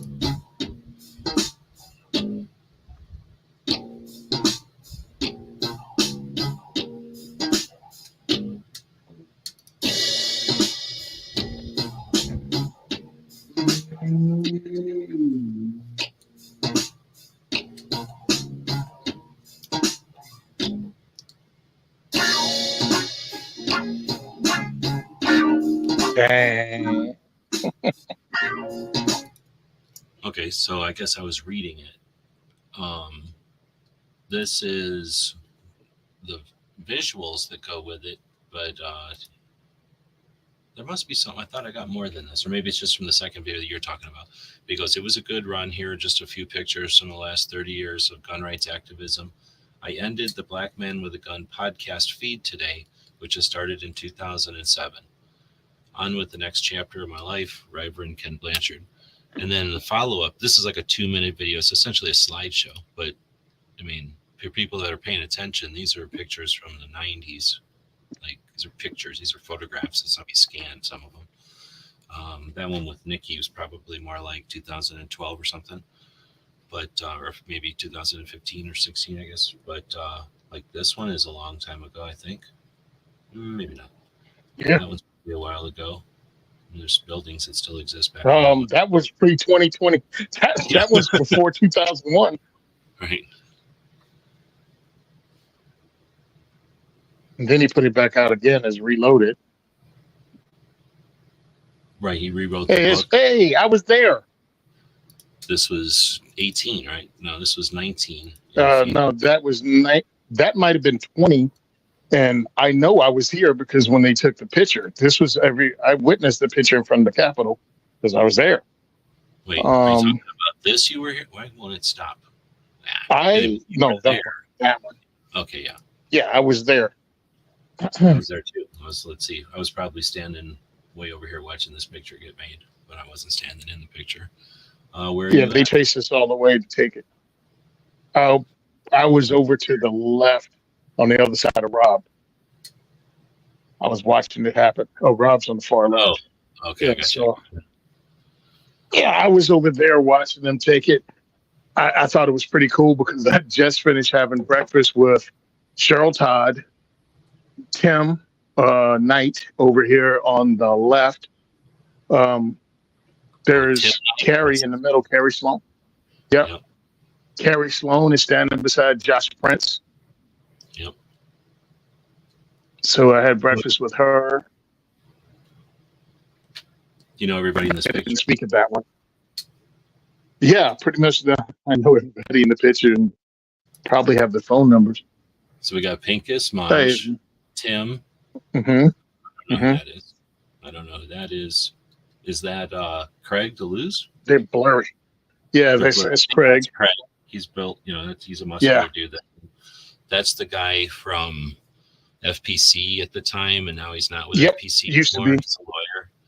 Carrie, Eric, that guy you just said, Prince. Josh Prince, Gabby. Gabby Franco. And, Gabby Franco. Ada, or... Ada May, or Ida, something May. Yeah. Kellyanne Pigeon. Ooh, that's bad. There's what's his face? Hiccup. Yeah. Some guy. Cam. That's Cam Edwards. Oh, okay. There's Tim. I don't know who that is. Yeah, it's Tim. AD. Diana. It's Kevin Dixie. Yep. Diana. Could that be Eric? Iraqi veteran 88. Eric, He's shorter than Kevin. Then you got Cheryl. You got Isaac. Mm-hmm. You got Edgar, sorry. And then you got Jeff and Mike. And there's Reverend. Michael. There's Michael Sedini. There's Reverend Ken. Mike Sedini's in the back. Do you know who this guy is? I'm lost over here. I'm lost on that. I don't know who that guy is. I don't know who that guy is. And then this guy, I don't know who that is. But I was pretty much sitting on that steps over here when most of the stuff was happening. So I'm going to say I was in this, but I was standing over on the steps behind over there. So that's pretty neat. And, again, look where Reverend Kevin Blanchard is in this picture in 2019. This was a big deal because in 2019, it was pre any of the bullshit. And some people might say it was because of this type of situation. But in 2019, there had been, I'm going to say 16 state rallies. And this rally was in November. And it happened at almost spur of the moment. Like, it didn't have a lot of lead up. It was a theoretical thing. And I think we're allowed to talk about it now. There was people that had been, I think we're allowed to talk. I'm going to fucking talk about it anyway. The people that had been big money donors of the NRA were upset with the NRA, and they wanted a rally, and NRA wouldn't do a rally. So they said, we're going to take some money and put it to a rally, but it can't be anything. It can't be Democrat. It can't be Republican. It can't be any organization. It can't be anything. You can invite who you want, and it can be guns, Second Amendment focused, but nobody's going to own this. It's just going to be a rally, period. And it's going to be in Washington, D.C. And they told Pincus and Jeff Knox, these two dudes, to put it together. And I don't know if they even like each other, but they worked together to do it. I mean, I don't think they hated each other. I just don't think they ever hung out together, really. So I don't know. I think they just picked these two people that actually cared about what was going on with the NRA and were aware of what was going on with the NRA and that were able to do it and weren't polarized in the community. There's people that if they would have tasked with doing this, it would have never happened because they're assholes and want to get their pictures in front of everything. Anyway, so these guys made this rally happen, and it was pretty significant. And I guess what I'm getting at, just kind of remember, talking about old times for people that don't remember the significance of the 2A rally in 2019, the fact that it just happened anonymously and without any backing by any organization. It was supported by all organizations, but no organization could say they owned it because they fucking didn't. It was just some couple of 3 or 4 people that had some money, from what I understand, asked a couple of people who were willing to do it, be anonymous for them. And I thought that was cool. So anyway, it happened, and look at the people who are standing in front. Look at the people who aren't even in the picture, and look at the people who are still in the game, right? And I think there was a bit of if you were comfortable with the fight, you were in the fight or not. And then people that are desperately fucking seeking attention and limelight. There's some of that too. And this was a way that they could grab a bunch of that. No matter, it was a smaller flame, but they could get a bigger piece of the smaller flame, right? We've got some people in this picture that are like that. But you can kind of tell I'm just laughing because I've scrolled through my pictures now. I'm looking at the ones I took from that day. And yeah, from that day. And it was and just it happened. I think New York Outcast was there too. He's still out there. Oh yeah, because I have a picture of me behind Kevin Dixie, and I knew what he was going to do because Kevin's a friend of mine, and I've listened to him speak. We've had conversations, and I listened to him say 1776 and set the crowd up. Remember that part of the speech or not? Oh yeah, he did that at the Gun Rights Policy Conference too, and shut everybody up. Mm-hmm. And when he said it, I was like, here we go. And I thought that was just an important thing to make people aware. But I'm looking at it, and I think the guy over in the far right corner behind whoever this is in the shades, so him, yep, that guy, I think he might have been the former head of the Brady campaign. Oh yeah, somebody like that was there. Yeah, Rob invited him. Rob invited him so we could actually have a conversation with someone on the other side and get out of the echo chamber that we're in to actually ask questions and have a conversation about what they think. Now, I don't believe it worked out as well for us as it did for him, because he went on to write articles about what we think and as gun people. And the funny thing is, his side didn't want to hear it either. They don't want to see us as human beings because it doesn't work out for them that well. We all have to be racist, yada, yada, fill in the blank of whatever you've been called. Mm-hmm. And our side, of course, has to see the other side as some kind of enemy too. And it's up to people like myself, Mosh, everybody, every gun owner, to let people see, hey, no, that's my cousin that's voted Democrat their whole life, but they want to stand up for their Second Amendment right. But what do they do when the entire party has a national, foundation or excuse me, their national platform is anti-gun? Well, you better give them some ideas. Like, okay, your national foundation is anti-gun platform. You better work on your local. You better make a difference locally, because you're not going to make a difference in a national election when we talk to people one-on-one. My 20-person event is not going to affect, even though I have it over 20 times a year. If I maxed out every one of them, I'm still seeing under 500 people. That's not going to swing a national election. But me seeing 500 people in New Jersey will affect who's elected locally, or could affect who's elected locally, and it could affect who's elected in Jersey.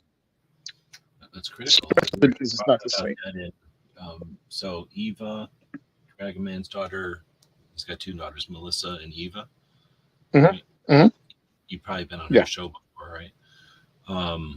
I was on the very first podcast Ava was ever on. Okay, so then, like, I've only met her like once or twice and talked to her on the phone a couple of times when I visited Dragonman the first time, but I've never. Mm-hmm. But anyway, she's started working with or for an organization that's focused on understanding which, I think they're called districts in Colorado, are like already 100% Republican, which one are 100% Democrat, and then you take what's left and you look at which ones of those that could go either way are mostly going to go Democrat or mostly going to go Republican, and then actually work on the ones that can be swayed, right? So like, instead of just saying, oh, it would be nice if we had a bunch of people who liked our rights, but instead, or alternatively, like, look at who's actually in, what's it called? Like, in susceptible to being primary, replaced, or yeah, like, I think a lot of times when they say primary, you run somebody against somebody who's incumbent with a policy, and if that challenger gets a shit ton of votes, that incumbent knows, holy shit, that policy is important because this person is running on one policy and one policy only. They almost got elected with one policy. I better worry about that policy. So I think that's the true power of what's that called? I just said it, of a primary, primarying for somebody. It's really, I mean, if you win, great, but now you have somebody who's never been in politics before. I mean, that's probably good, but not always. It's just another situation where you got to learn. But if you've got somebody who knows what they're doing and has some seats on different committees and is, doing the politic thing and they like it, then they just need to know what people want. And if they won't listen, sometimes you show them by challenging their position and they go, oh shit. So ideally that would be, if you, and the thing is, if you've got X, like, even though Colorado should have, I mean, how many shit tons of dollars does Colorado have? It has a shit ton of dollars. Second, third largest organization in the country is in Colorado, but still we have Colorado in jeopardy. So anyway, I'm just saying people like Eva are focusing on the actual districts, and like what you're talking about, having the ability to sway 100 people doesn't sound like a lot, but if you've got the ear of 100 people and they're all in the area that they can go, you know what, I can make a difference with a primary vote because of what we just said there, and then boom, that can make differences. And we don't have to have everything immediately go our way if we can start to push and they start to realize why we're pushing. Anyway. Yep, 100%. About 30 people in this picture, and 6 of them are ladies. But aside from the gender diversity, I think and then I figured out this is the guy from Minnesota, I'm pretty sure, one of the Dorr brothers. That's this guy. So there's only one person in this photograph, this dude who's got sunglasses on, and for the life of me, I can't figure out who that is. And this guy, and right, this guy, and that guy, dudes that we can't figure out. And this guy, nope, I'm still not going to figure it out. Is that a black guy in the back? Yeah, this guy is. Yeah. I'm trying to think of. There was I'm going to say, I mean, I don't know anymore, but there were definitely more than one group of people there that were not your typical gun owner. There was a couple of Yahoo groups there, and there was some Reddit kids, but there was you just fill in the blank with anything, like whatever you want to call diversity. There was groups there. I mean, that's what I was kind of getting at. Just look at this group of people. This isn't what your standard people think of as gun owners. This looks like a gun range or something, right? This looks like the people walking around a gun show. And when you start thinking about where they're from, like what their positions are, what they're championing in the community, like the diversity is even crazier. I could go through it all the same way we just identified everybody. Pretty much everybody here is still in the game, except for the YouTubers who were only test marketing to see if it was worth their time. But everybody else is still in the game, except for this guy. He's still around. Who's that? Where we going? Oh, Tim. Is that his name? The guy, Tim something. From No, this guy. Oh, Tim Heron, Military Home Channels? No. Oh, Tim Knight. Tim Knight, yeah. I didn't remember his last name. Yeah. Tim hangs on the periphery. Tim's not going to go away. Tim hangs on the periphery doing other stuff. So, and then this guy, we didn't know who he was. So essentially, there's only a couple of 3 or 4 people in this whole picture that aren't still kicking ass and seriously, really doing well. Like pretty much everybody in this picture is doing well, I think. Yeah, I think so. Unfortunately for some, but yeah. Yeah, I mean, Edgar, yeah. Mm-hmm. I mean, nobody's all rich or nothing, but they're still kicking and they're still doing stuff. Is that John? Was John Patton there? Because that's what that dude looks like a little bit. This guy here? The guy behind Tim Knight. Yeah. No, that's the guy from Minnesota, the Dorr brother. I mean, he kind of looks like Patton, but he is, because Patton isn't that tall. He'd never be looking over somebody's shoulder. And not Tim's, because Tim's pretty tall. Look, he's almost. Yeah, John's 6'2". Yeah. John's 6'2". Him and I are the same height. Yeah. Oh, okay. But no, I don't think that's him, because 1, he wasn't there, and 2, I'm pretty sure it's that guy.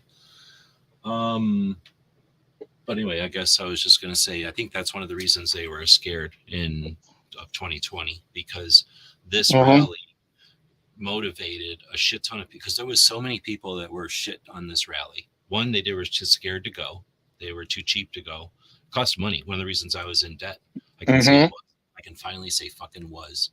But one of the reasons I was in debt for fucking years is because I decided, fuck it, I'm going to this rally. I want to be at this rally. So I drove from Tucson to that rally on the spur of the moment, and just, all that gas money and shit on the credit cards.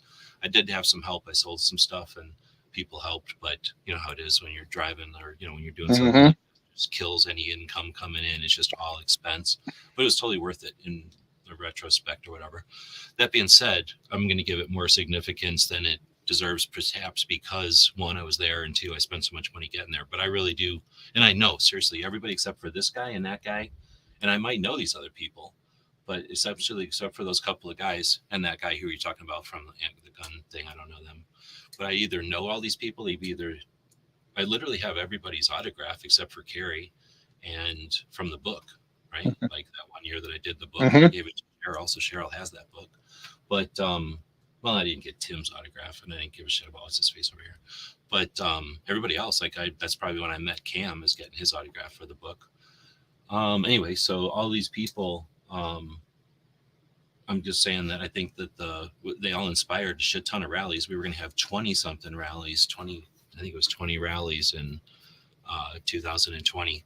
There only ended up being like 4 or 5 because of the way everything got shut down. But I seriously, I don't care what anybody says. I believe a big chunk of the reason they decided to shut everything down was because they saw this. They saw that this is the face of gun ownership. These people are going to go out and have 20 more rallies like this. We can't demonize guns anymore. Like they were not. How could, you know what I'm saying? Like, this was our. Let's go. We had as Second Amendment activists, not gun people, but Second Amendment activists without a fucking gun, because we were like, we'll disarm your stupid ass laws. Like, we'll do it. And again, that was a big decision. There was a bunch of people that didn't have the balls to show up unarmed and do this. And it would have been a different rally if we were all carrying machine guns, because we saw, what happened a couple of years later when they all got scared of no guns, right? I think no guns on the 6th, right? We'll not talk about it, but anyway, I'll shut up. Well, I think this rally happened with a very little fanfare. Also ticked off that I didn't get to speak at this one. They were short a couple of speakers, and I was talking to Kellyanne Pidgeot, and Rob Pincus came up and goes, "Hey, either one of you able to speak?" And I was like, Kelly was like, "I can do it." And he was like, "All right, go with you. You're on in 15 minutes. I'm like, mother effer. But anybody that knows Kelly, I don't know, but I've seen her enough to know that, she probably was all ready to go by the time he said, like, the second word, right? Like, she's definitely a volunteerist. Oh, yeah. I was ready to go. She was ready to go. She was quicker than me. And I think it went with the right decision. I became a better speaker over time. I think I was okay then, but I'm better now. Just impromptu. Can you speak? But what happened 2 months after this was 2 months after this, January 2020, was the Virginia rally that had tens of, like thousands of people. This had maybe 2,000 people. No, but well, the problem is, no matter how many people were here, it wasn't what they expected, and some sports shit happened. Something like the Super Bowl or something happened, and every sports person in the East Coast showed up. So this could have been giant, and it would have looked tiny to that sports event.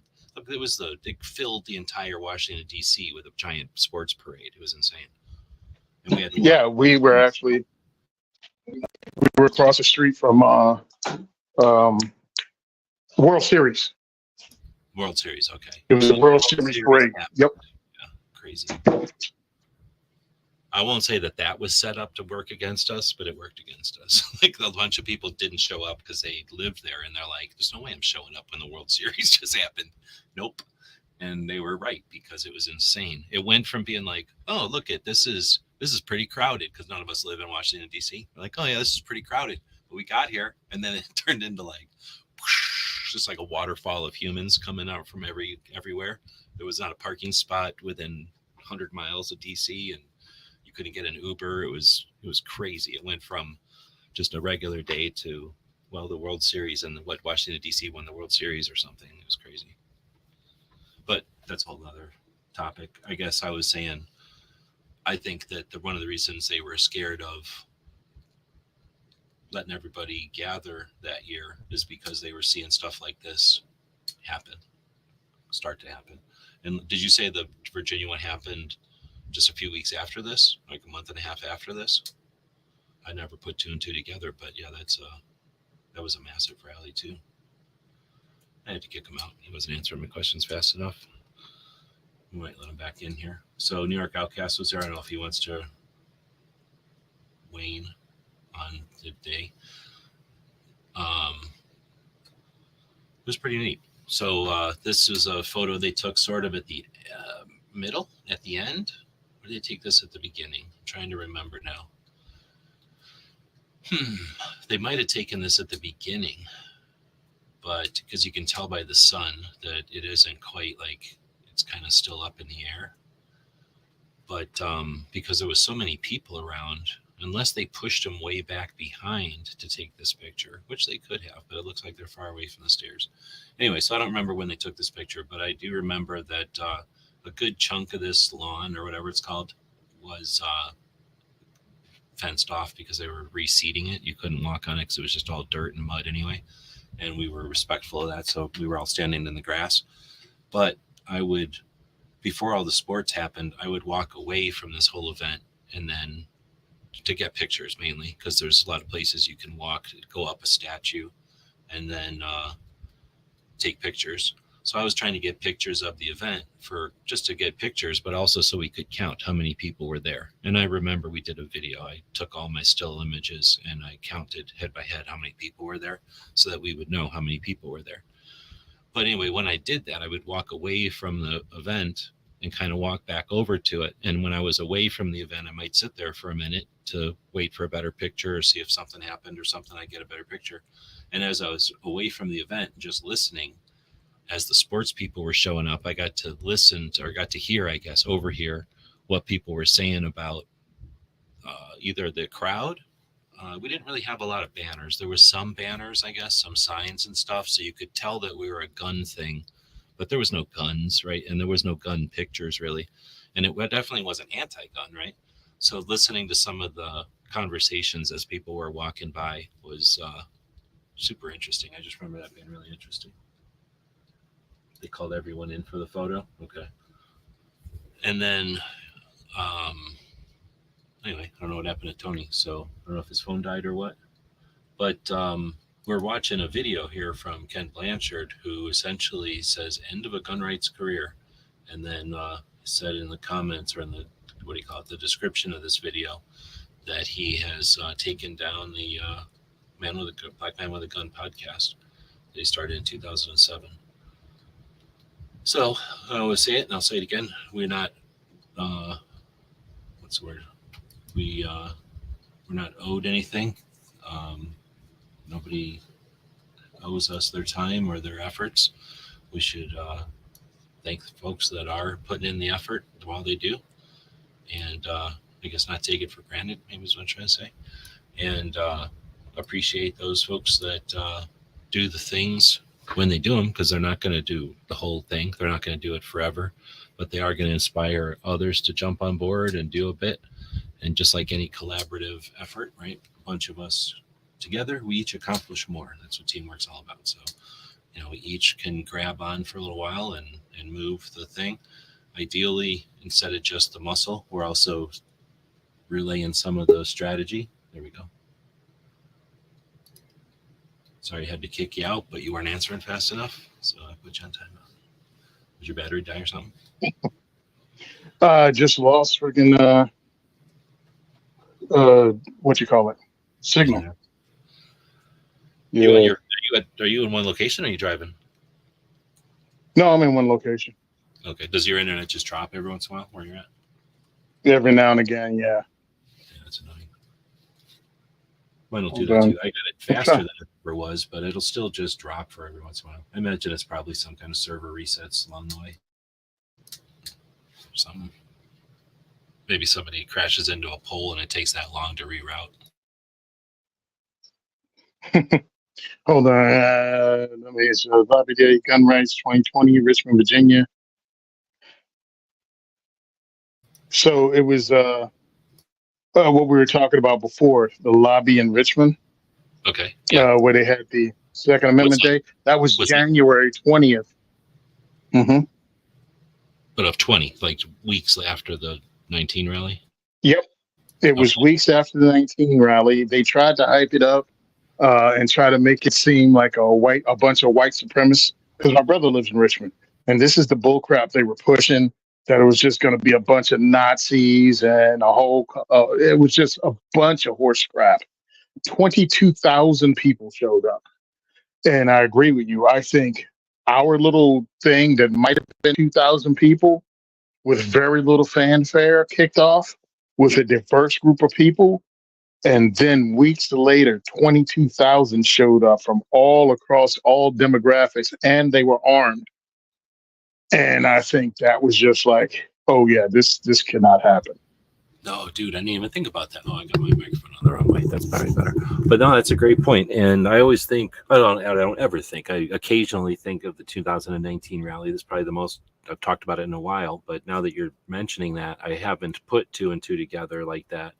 That all the stuff that, because I can remember, because I spent a lot of money. Like I was already in debt. I wasn't like sitting around with a bunch of extra money and decided to spend some of my riches on going to DC. I was in like pretty bad debt, and I was wondering if there was no win there, but I was wondering like if it was worth the risk of, you know, just throwing a bit more debt on, since I was already in pretty bad debt, like tens of thousands of dollars in debt. So for me, it was like a real debate. And one of the reasons that I ended up going was because the debate got to, you can't have this rally. It can't be six. I shouldn't say you can't have it. You can't be successful with that rally if you don't bring guns. And that was a big, I don't know what to call it, like pushback or a big issue, I guess, that people had. And it's tough. You know, it's easy to say after the fact that they were just a bunch of people that were never going to go anyway. And they were just trying to look for some cool excuse that would make them look like the tough guy on the internet. So they'd say, oh, well, if you're not going to let me bring my guns, I'm not going because I can only go with my guns. I'm so cool that I have to have my guns with me all the time. You know, I can understand that concept, but I also don't respect people that don't fucking show up just because of, you know, it's inconvenient or hard or whatever when there's work to get done. But anyway, so that's one of the reasons I went, and one of the reasons I guess I focus on it. But I didn't think about how you're saying, essentially the, I don't know what to call it, like the bounce back, or the, you know, if that was an inhale, the exhale was the Virginia one for all those people who were no talk, or what is it, all talk and no action. They could finally go, show up and do it, and they did, which is fine. Like, good, that's awesome. And what happened was a massive success. Like a shit ton of people showed up, scared the crap out of a bunch of people for no reason, because they're just so scared of people who just have property, and people that showed up with property and went home like no big deal, no issue. Obviously super safe, right? You know, because nobody's going to do nothing stupid in that kind of situation, bad guys or good guys. Like everybody's just going to, you know, be on their best behavior. Like there's, when you go to barbecues, how often do people get into big gunfights and barbecues? Like very rarely. It happens. It doesn't, but most of the time people don't want to ruin their barbecue gun. Anyway, so it was I don't know what to call it, like the yin and yang, right? Like it was the opposite, but complementary opposite to the other rally. And it let off steam, and it showed that we can have both kinds of rallies. And like you said, it also scared the freaking shit out of the other side, who went, we thought it was going to be like this, and it wasn't. That scares us. But then they had one like what we thought it was going to be, and it was peaceful. So that scares us. Like they have more people show up. Again, do nothing with their people that show up. Understand, sometimes the people that witness something is the worst, or some of the worst witnesses of an event. So we were there and we did our rally, right? You were there. At the time, I thought it was cool, the number of people that showed up. I didn't know anything about the sports ball thing, because the breakfast we had was close. It was like a mile away. So I'd taken a cab there, or Uber there. It was a cab. I took a cab there. So I had no car to park. We had breakfast with all these guys much earlier, and then we walked down to the event because I was obviously hanging out with 6 or 7 of the speakers that were going to be there. So we showed up early. So I never knew about the traffic. I never knew about the parking. So like when you're talking about, man, traffic was crazy, couldn't park near, didn't know any of that. Now when I'm reading, because this was the same time, the Virginia event took place at the same time as SHOT Show on the Right, and that's 20th. another reason that I almost always don't think about it, because I'm at SHOT Show and I'm always like, yeah, sorry, Virginia, but Yep. you're the one who chose to do your legislator day at SHOT Show time. Or the SHOT Show should really move. So It's ridiculous that they leave an important state like Virginia out, but that's a whole other story, I guess. yeah, so the 2020 rally happened. This is 17th year they've done it, and this is when they do it. What we forget is they were pushing this thing that was going to be a bunch of neo-Nazis there, and then right before it happened, they arrested 3 neo-Nazis in Maryland, and they tried to freaking connect it to the Virginia rally, to the point that the governor declared a state of emergency in Virginia, and all the legislators didn't show up. My brother was pretty much, because he lives right outside of Richmond, like right outside of Richmond, and was told not to come to work that day. And he was like, "Yeah, it's gonna be," and I was like, "No, it's not." He's like, "Well, that's what they're saying." I'm like, "They're lying to you to make you afraid." I was like, "I know about 30 people that are at that rally, and not one of them is a neo-Nazi or even close." And I was like, "Hell, half of them aren't even white." I'm like, "You're being sold a bill of goods because they need you afraid." And all of a sudden, there was no violence in Virginia when 20,000 people with guns showed up. Crazy. No one got carjacked. Crazy. All of a sudden, Richmond was safe. But I'm just trying to remember it. Now I went back and read the Wikipedia entry, and I'm like, oh, yeah, they were trying to tie this and try to make it look like it was something it wasn't. Then I remember the phone conversation with my brother that day from Vegas and the whole thing. And it was insane. It was insane that they tried to make us seem like horrible people. And then when it didn't work, all of a sudden we had a problem, and COVID came, and we couldn't have rallies anymore, and you couldn't be within 6 feet of people anymore. And I'm like, because like you said, because I remember promoting all these rallies, remember? Because they had posters up. There were supposed to be rallies in each state. There were 2A groups in each state putting them together. And I started promoting them all over the place, because people finally had enough and were standing up. So now they've spent the last 3 years pushing the divisive agenda, trying to break us apart. And in some ways this works, because you can't get stuff together. You can't get more than 10 people in a room without someone trying to start something, as if it's impossible to get past or work through. Well, that's kind of what I was, asking before about if you thought that, this new round of, I don't know what to call it, like fight and win, we kind of won. Like they put an unconstitutional shit out there. We challenged it, and then, it was in our favor. So is that a win? No, but it's not a loss, right? It's they tried something and we had to put them in their place, and it cost us some time and attention. It's a win, but what did we lose? Like, what would have happened if this didn't happen and we would have been working towards the other direction, if we would have been working to get back rights? So I look at it sometimes that way too, that this took a bunch of time and effort. I mean, it's about 3 years worth of bullshit. If you count bump stocks, a little bit longer because of Trump, but then receivers, frames and receivers, pistol braces and triggers. I don't remember. They've got a couple of different ways that they're attacking people, and not to mention the 0% issue with gun shops and the lack of actual whatever the ATF is doing or whatever. So anyway, I'm saying there's definitely a lot going on, but at the same time, they threw all this shit out there. We didn't hack away something like the NFA that's been a burden forever, or the 1986 Hughes Amendment that's been annoying forever, right? We were just not really defending ourselves, but we were going through the motions that they instigated, and that's frustrating. So that's why I can't call it a win. It's a success, but it's not like if we would have decided we want to take something and then we won it, like we took it. We just defended ourselves from having things taken.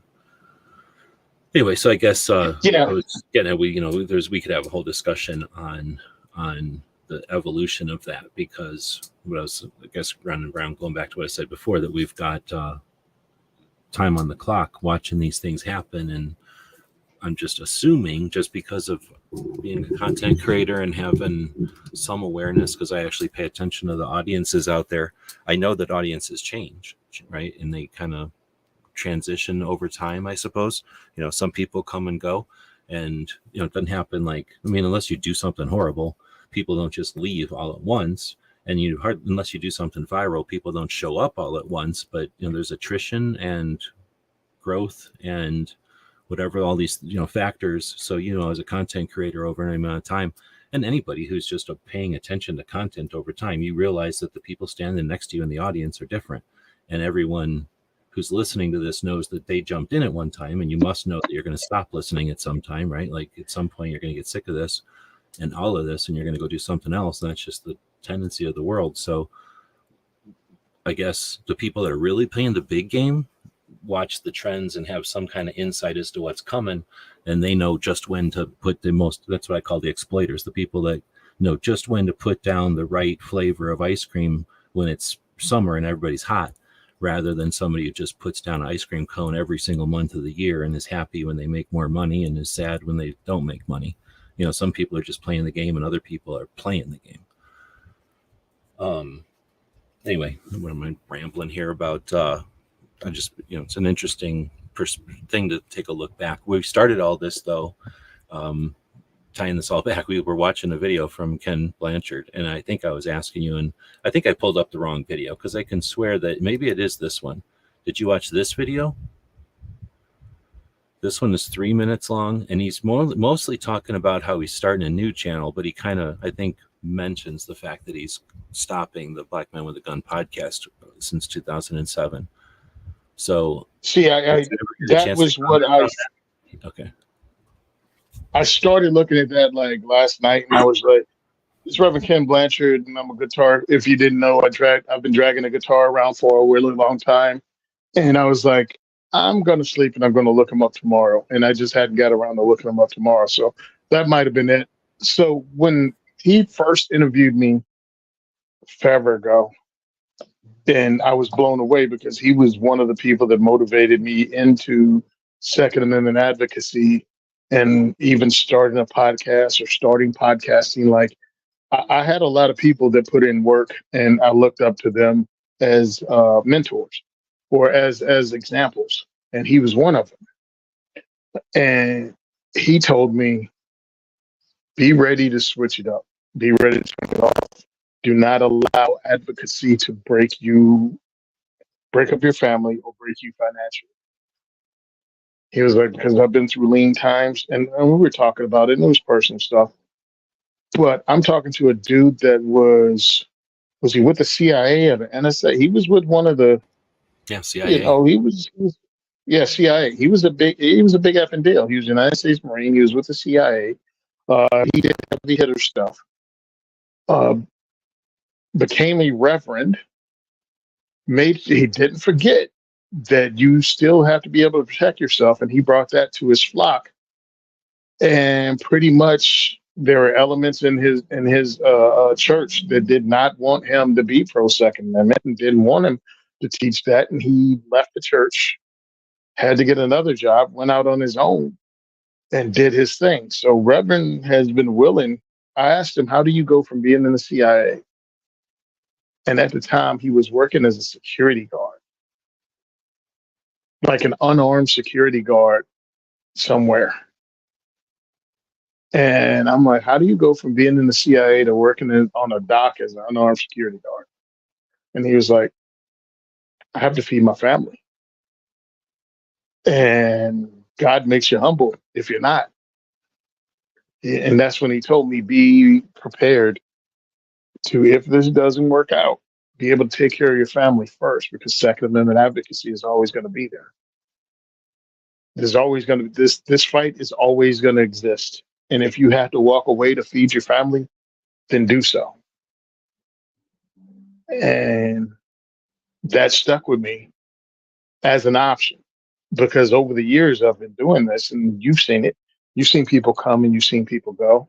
And I've had discussions with people that was like, hey, I can't do this anymore because fill in the blank. And I've told each and every one of them the same story that I just told you. And I'm like, if the guy who wrote the book can walk away and come back, you can walk away and come back. So my whole thing is, I'm glad he was there. He motivated me. He was an example. Again, being a United States Marine and being a Second Amendment advocate and being a black dude in this space when he was pretty much the black dude in this space, I'm standing on his shoulders. And so is Maj, and so is Kevin Dixie, and so is Coleon Noir. All of us are here because of him.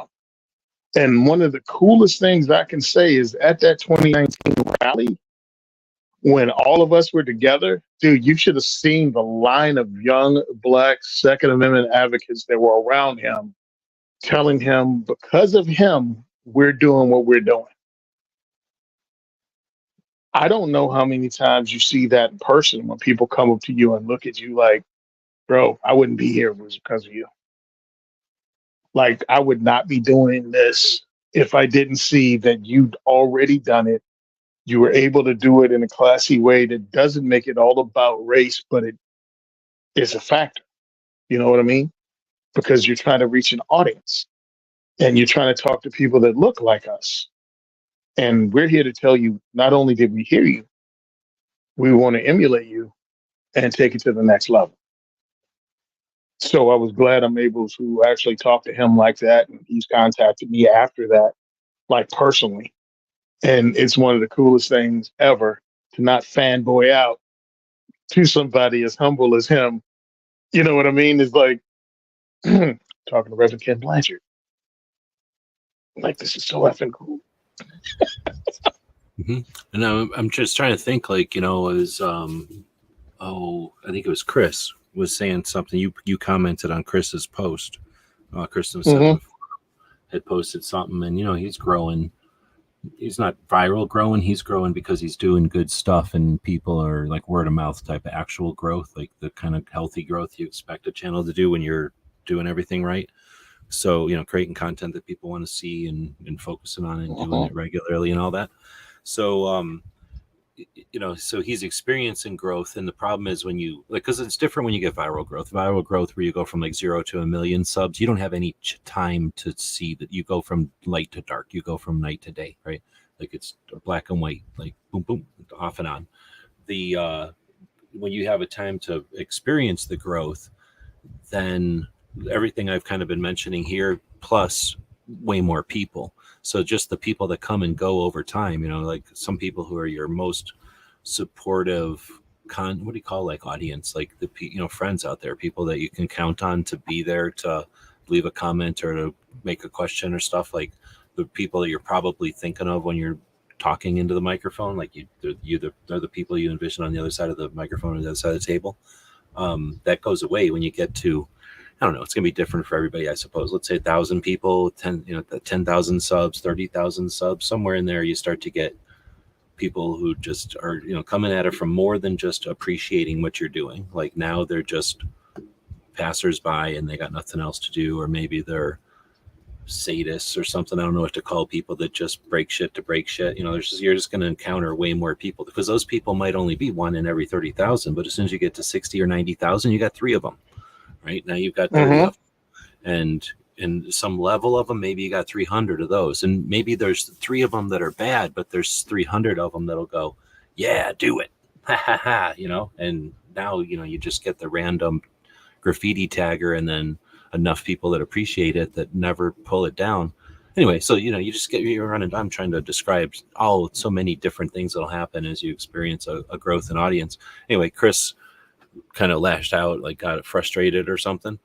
And I guess, you know what I'm saying? So essentially what I'm saying is that's a easy one. Once you get frustrated by the abuse that the anonymous commenters will give, anybody can understand this. You don't have to have 1,000 subs or 10,000 subs to understand that at some point your content is going to get so much traffic that you're going to get the haters, the people that are just weird, and the people that are just angry and taking it out on you. And it takes you a while as a human being, especially if it doesn't happen overnight.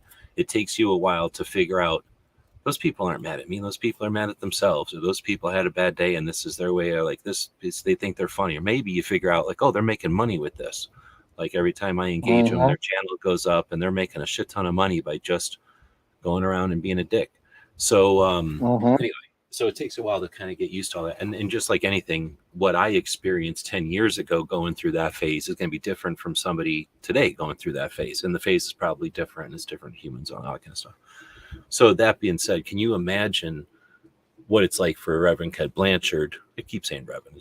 I'm trying to be respectful, but I don't know if I need to say it every time. So Ken, I'm just going to say Ken. Can you imagine what it's like for him over the years, just being a regular guy, deciding to do what he's going to do, taking some shit because he was a path finder on that shit. He created paths that no one had yet. So I'm sure he took abuse that he doesn't even bring up. Obviously, right? And then probably some kickback just because you're just as soon as you become one of a couple of people doing something, somebody's gonna go, hey, how are you doing? I don't like the way you're doing it because I like the way they're doing it. Like, fuck you, like you start to get that kind of shit. And his calluses had to be different because somebody had to get up off their ass, go there and show up. This is the days before fax machines in the 90s and shit or whatever, in the days of fax machines, I guess. But you know what I mean? Somebody had to like show up to be a dick to him. So it had to be still different when somebody's in an audience of a show like Oprah, like booing you. That's a little different than somebody on the internet just saying boo. Like, shit, this guy cares enough to show up and boo me. Like, crap. Anyway, so there's, what I'm saying? Like, it's got to be just such a trip being that guy in the time frames that he overlaps or whatever. I just wonder what it's like. I know what it's like when people come up to me and go, oh, blah, blah, blah about my videos. And I'm like, dude, that's a video I made in 2014 when I was farting around because I was bored because I was trying to do some other video. I needed to take a break and do this other one, like the ninja video. It's just like letting off steam, making fun of somebody else's video type of thing. And then it became a thing. So I played with it like 4 times, but don't come over to me acting like I thought about that, or it's like, a chunk of our channel or something. And some people just don't get it, or, you know what I mean? Like I've dealt with some little tiny minor versions of that where it's like, somebody comes up and says something that you don't expect about something that you did. And I can't imagine just because he's had so much time on the clock and he does stuff. He does so much more than me. I'm sure people are coming up to him more often than me because I'm never doing anything and people come up to me. So I'm just saying, I can't imagine what it's like for him to have experienced that for so many decades, really, all that time. Yeah, I mean, I'm guessing I'm saying I'm every around by the way and saying maybe it wears you out in a way that I can't understand because I've never walked a mile. I haven't walked half a mile in his shoes. You know what I mean? Like he might have been worn out on things that I can't even imagine. It has to be, dude. When you're at dinner with Wayne LaPierre on a regular basis, you know what I mean? And then when push comes to shove and legislation comes, or you're trying to put something together and you get no feedback from the NRA at all, it was like, wait a minute. A week ago, you know what I mean? Like, hey, if you need anything, Ken, let me know. Okay, hey, I need something. Hello? New phone, who this? Seeing that happen over and over and over and over again. Being the guy that is taking the heat because you are the black guy in the gun, in the Second Amendment thing in the 90s, in the 2000s. I mean, none of us joined. Again, the guys that were surrounding Reverend Ken that day, all of us showed up after 2015. He'd been there a quarter of a century by the time we showed up. So I can't imagine everything he's seen, went through, how many advocates he saw come up and then disappear, how many people were in it for the money, got paid and took off. Like, you lay that groundwork for an entire career. Most people's career is not 25 years. And then all of a sudden it hits. The time has come in 2015 for all these groups. NAGA shows up. I start my thing. Maj starts his thing. All of a sudden, Coleon Noir is taking off. Diana Mueller starts her thing. Million Moms Demand. All of a sudden, pretty much at one shot in a year, And for four of us, the same month in that year, February 2015, we all started this thing. And to have been around for 25 years before that and then see it kick off, you got to be like, one part is, yay, that's awesome. And the other part is like, you were the guy that invented the wheel and it didn't take off until Henry Ford came up with the car and then he sold millions of them. You know what I mean? Or internal combustion engines or black paint. I don't know. Whatever you want to put it on, you did something significant. And without you and the timing all came together that a whole bunch of other people started doing it too. And they were getting the positives that you didn't get or that you had to fight to get for a long time. Yeah, like the recognition and the Yeah. and then like The recognition without the recognition without the fight.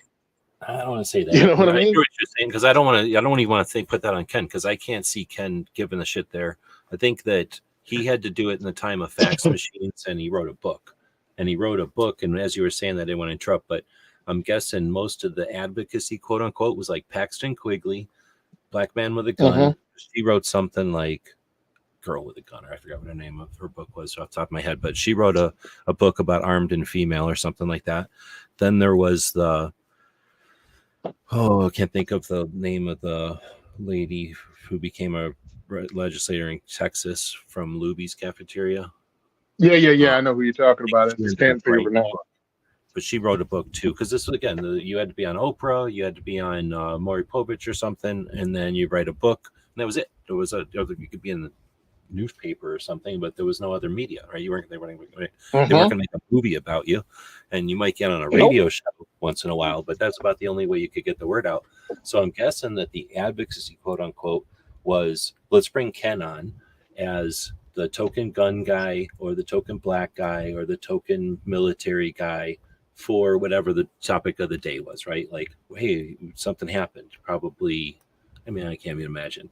With his background, it could have been anything from news of the day internationally or like some kind of violence. They really didn't exploit violence that really back in the day. So, probably bringing him on for something more like a crime that was on the TV or like, some like murders or something like that. Was the thing that people were looking at in the 80s was like a family or somebody got murdered or something, or like a kid that went missing. Like it was the era of the missing kids, and you'd have an expert in their field or like the token gun guy come on to talk about the gun in this like week long worrying about a crime that happened in some state.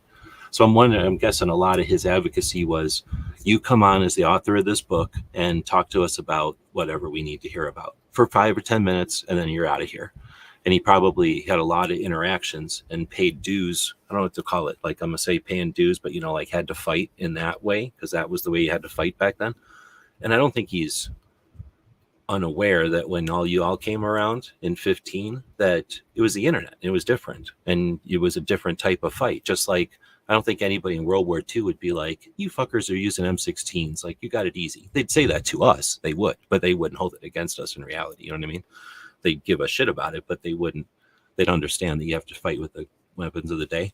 So I think that he understands that y'all have a different fight, but I think I'm putting a lot of credit on him, but I've listened to a lot of interviews. I've been around him enough to think that I'm correct in saying that he appreciates the options that you had and the other opportunities, because he's not stupid. He knows that you all could have done anything else with that time online and made more money, had more impact.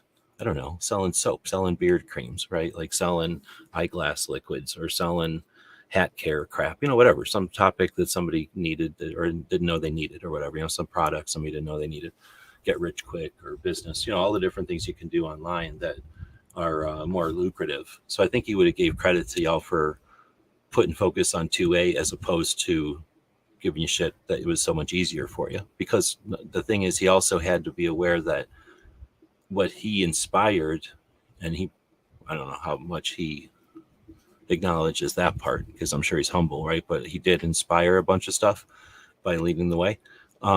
but because it all went in different directions, you know what I'm saying? Like he had to appreciate that element of it too. That, you know, when you spark something, you hope that it creates a flame, but when you spark something and it turns into a bonfire, like that's got to be I'm gonna say pride. I don't know if that's the right word, but a level of satisfaction, right? Accomplishment. So I don't think you would. I mean, you're not saying that he's holding anything against anybody, but I'm just saying. Oh, I no, think not at all. positive, you know, just happiness that it went in so many directions. If anything, I think he might have been surprised that it went in so many directions because just, you know, nobody could have anticipated the internet and what it could do. Well, I think because again, we told him point blank, like, you know, you're surrounded by people at a rally that are telling you that what you did made a difference and that you were right, that the sacrifices you made, you know what I mean? Those nights, those sleepless nights, even just writing the book, much less editing the book. And again, like you said, back in the day, dude, if you were on a West Coast show, you know, you're waking up early or you're doing all this kind of stuff and you're on the phone to simulcast or whatever with these people. I mean, that's a lot of hours that you did this work. And you're getting told at a rally in 2019 that you made a big difference in people that you never met, didn't know, haven't been in that part of the country. So I think it's pretty cool. And plus, I mean, he is married. So again, as a married dude, being told that you were right, it's very rare.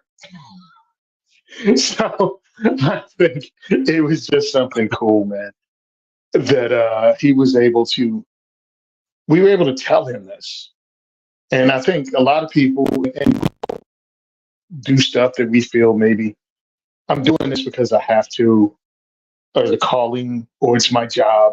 But to have somebody tell you they appreciate it, I think it's really cool. Not wait until after you're gone, after you quit, or after, God forbid, you passed away, that people talk about how much they appreciate you. We did it when he was there. And I feel good about that because it was 100% genuine. Like we were all lined up to see, and he's just standing there waiting to speak like everybody else and taking it all in. And we all lined up like, hey, how you doing? Just glad to see you. And, you know, I've spoken to him before. I'd spoken to him on the phone. I've been on podcasts with him, but I'd never met him in real life. And I thought that was, I mean, the smiles were genuine, man. So that was one of the cooler things I've done as an advocate was actually meeting Reverend Ken and telling him what he meant to me. That's frustrating that he's leaving, but again, we're not entitled. Maybe that's the word I think of. We're not entitled to his time and his, you know, devotion to this much, you know, time of his, what do you want to call it, like existence on the planet. He's devoted a lot of time, like you mentioned. So, you know, I have split feelings. It's frustrating, but I'm also glad to see that he's taken that advice and doing something else. I think I always say at least that we don't need another Bloomberg, right? We don't need a giant rich person on our side. We also don't need to be dependent on whatever, you know, the heroes or the individuals. It's a shitty thing to say, especially as he's taken off. But you know what I'm saying? There's a valor to that, or there's a distinguish. Is that the right word? Like there's something to it where he's deciding to do it, and it's not a distress thing and it's not a reactionary thing. So I think there's validity. I don't know. You know what I'm saying? It's like, it's everyone said I'm walking away, but you've also got to get, you know, again, we're not entitled. Like he's allowed to walk away whenever the fuck he wants. And I'm glad that he's walking away in a way that he's deciding and it's positive and not, I'm repeating myself. He's not walking away due to illness. He's not walking away because, you know, he's destitute. He's like, I did my time. We went as far as we can, and I'm stepping away and I'm closing it down. And that's cool, but he can still pull a Michael Jordan or Brett Favre and come back. You know, he can come back out of retirement, or he can show up on somebody's show, or he can guest appear. It's not going to be like, I won't be on your podcast or something. Like he's probably going to be around just like he always has been. Yep. So, I mean, I think it's really cool, man, that he's out there. He's doing what he enjoys. He seems to be enjoying himself. Because I watched him when he started playing 2-3 years ago when he broke out the guitar and started putting it on his Instagram. And it was like ding, doing, doing, cling, cling, cling. Yep. Yep. Just But like since he's great. Yeah, but he put it out there, man, and I'm glad. I'm glad to see someone happy that put in a lot of work and that I feel good about as a human being. That this dude, in my eyes, is a leader and a hero. And he was able to go, hey, I did this work. You can't take it away from me. Not only did he release the book, he re-released the book. So he's done that twice with his book. And went on tours with it, and he's done all of that, and now he's just going into another chapter of his life that he's looking forward to. So I'm glad he was able to do it, make it, and I appreciate him for what he's done. So I think we're both talking out our ass to some extent because we haven't watched his video. We've just been watching the title of his video and that one instrumental video that I watched. But Mike White, who did watch the video, said he mentioned the big disappointments and figurative slaps in the face. So obviously we should probably listen to it. And then I don't know if you probably are aware, but his wife has been not doing well. So I'm not sure of the situation, but I know he's mentioned it a couple of times. And I did not. I was not aware of that, and it really blows because my wife has been sick too. And Cam Edwards' wife has been sick. And that was one of the things Cam and I talked about was doing this work again, like Ken has, and then having a loved one that's suffering. And it blows. I'm not even going to get into that. That's personal stuff, but it just sucks. Anybody you care about that doesn't feel well understands that frustration and stress that goes along with that. I ain't special. You know what I mean? I'm not really special with that. It's just another thing. Yeah, it's one of those things that I think the internet still has got a lot of potential. We haven't mastered it yet, but there's a lot of potential there for us to affect each other, to be able to support each other and help each other out physically, mentally. I don't know about physically, mentally, emotionally, maybe is what I was going to say. Just even sometimes just having some strategies or something, being able to hear what other people did for different things, all that kind of stuff can make life so much easier, less stressful. And then, of course, some throw in there financially because we are capitalists and we don't take money from everyone so that everyone can just, get free health care, which some countries act like can happen. That can happen so that some people get really good health care and a bunch of people get shitty health care and everybody pays for it. But I haven't found an example where everyone's just living like in some movie. But in reality, financial things can really be a burden, and it's frustrating because it's tedious. Nobody wants to talk about it, but technically as capitalists, we should be at least able to talk about it, even if we don't want to talk about it, but we should be able to, comfortably support a pretty decent infrastructure of humans if we're not wasting our time on giant bureaucracies. And right now we have national level organizations that, I'm not scorning them, they have some bureaucracy, nowhere near huge bureaucracies that are sucking in all the money, but we can do so much more with the size of our community and the size of our industry and stuff. We see some of it if we switch gears to the military, we can see some, individual efforts to accomplish what the big VA, let's say, can't do, whether that's therapy or aid or some approach to an issue that the VA won't or can't do. So some organizations will come up and either facilitate or even pay for, but often create a lot of the travel and stuff, the ability for someone to get care or some kind of treatment that they wouldn't be able to with the VA. So with the VA, it's a little bit tougher because it's a government thing and we've already paid taxes for it and we want our taxes to be used correctly. But when it's something that we haven't paid taxes for, if it's just our community, we have a lot to learn. I'm not saying we should be communist, but any community of people can support each other without obligation. Is that the right way of saying it? Like nobody should be forced to do it, but there should be all kinds of creative ways to be able to support each other. Even if it's just if somebody had like a weekly fundraiser every Friday, and part of the fundraiser is figuring out where the funds are going to that week so that people could show up and have a good time and raise funds. And then, every week something's being funneled to, financially something's being funneled to a new organization, another organization, and another organization. It's not unreasonable to add that to our mix. We just haven't done it yet. But I guess I'm just ranting. No, it's 100%. You're cutting out, or else I'm cutting out.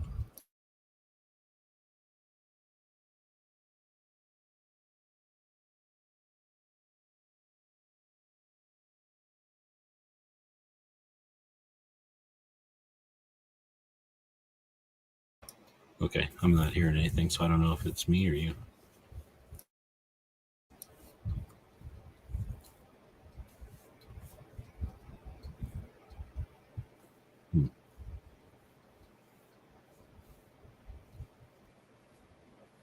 Hello? Anything? Anyone? Bueller? There we go. Charities. Okay, cool. My family's been involved in setting up stuff on a personal level to raise money for people. Like my mother and her husband back in the day would do car shows to raise funds for people that needed it, to do things like projects. And then when he had a stroke,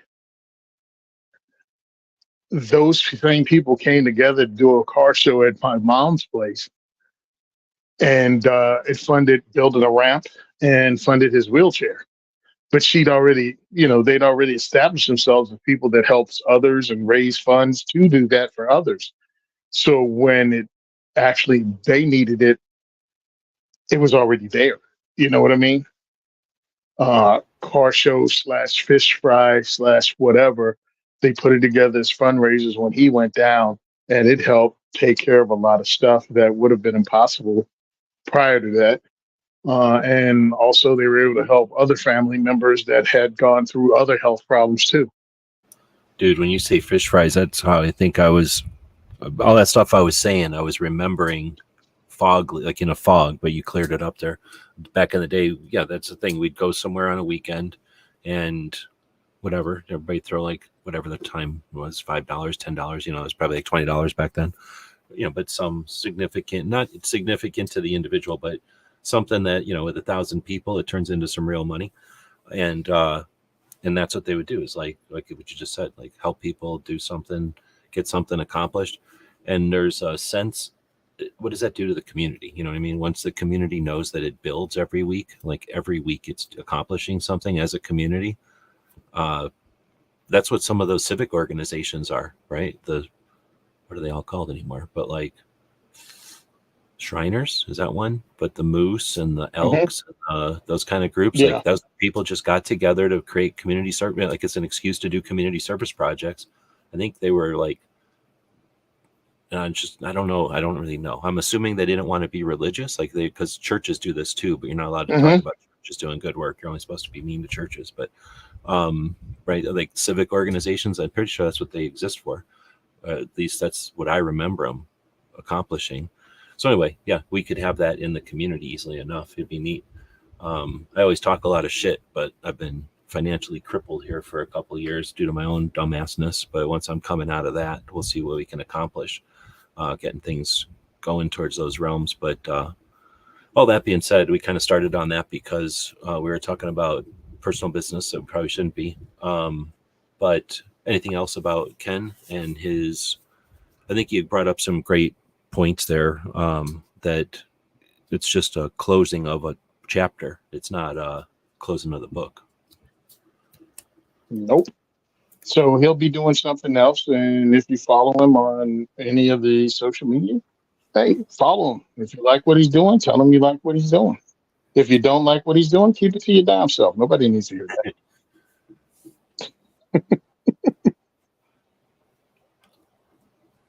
All right. Well, we're almost 3 hours and 2.5, but I was looking at, I've been watching because I figured out you can watch who's showing or monitor who's watching on whatever platform.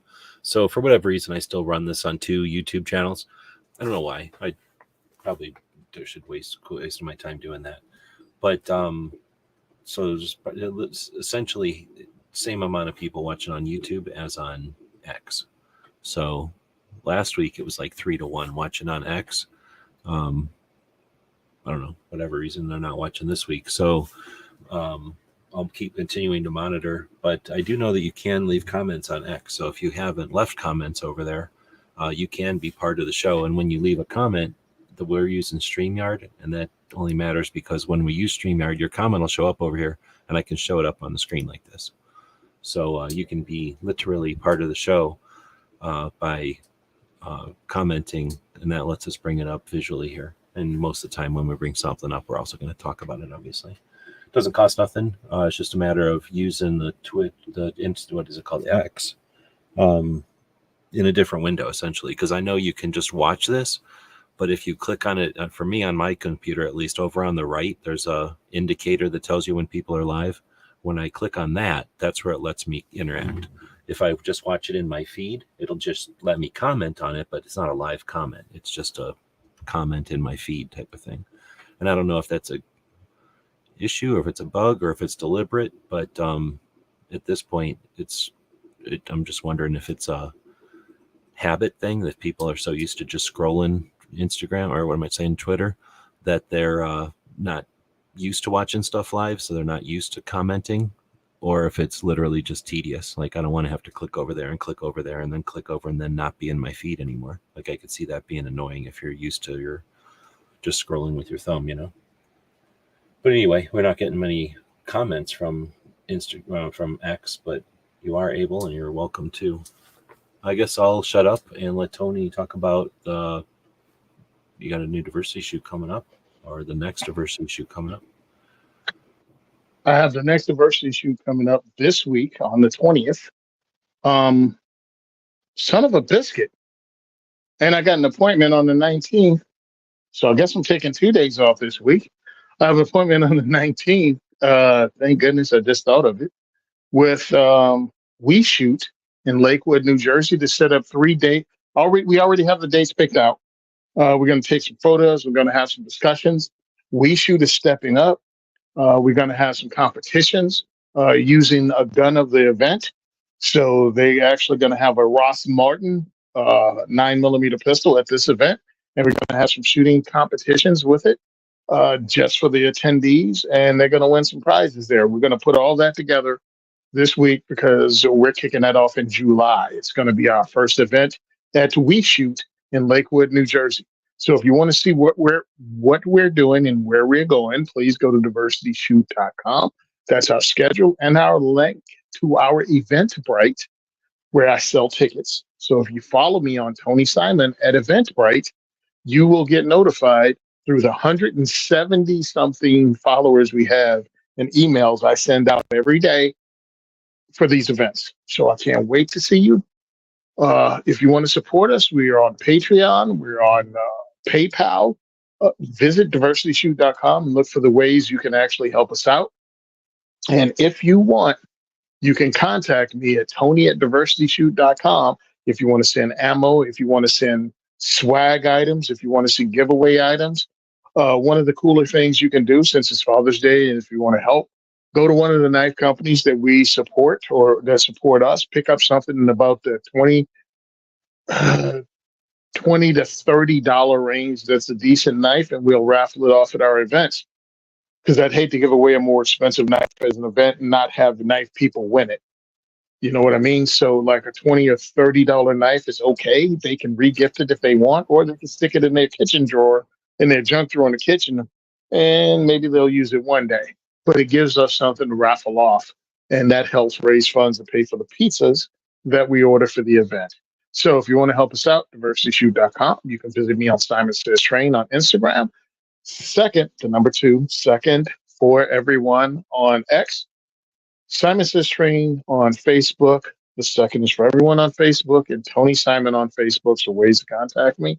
and ways to follow me on social media. And you can also listen to me every Tuesday, 9 p.m. Eastern Standard Time on Gun and Gear Review Podcast YouTube channel. Yep, I think that's it. Oh, and occasionally I put out I put out a podcast on the Second is for Everyone podcast, available on your favorite podcast app.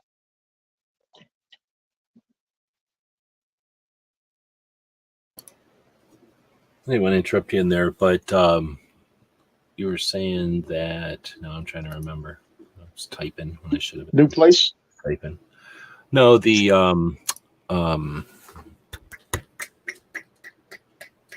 oh, as far as I was wondering, and I don't want to speak for everybody, but I often speak for people. I probably should say this offline, but I'm gonna say it online, so I don't care.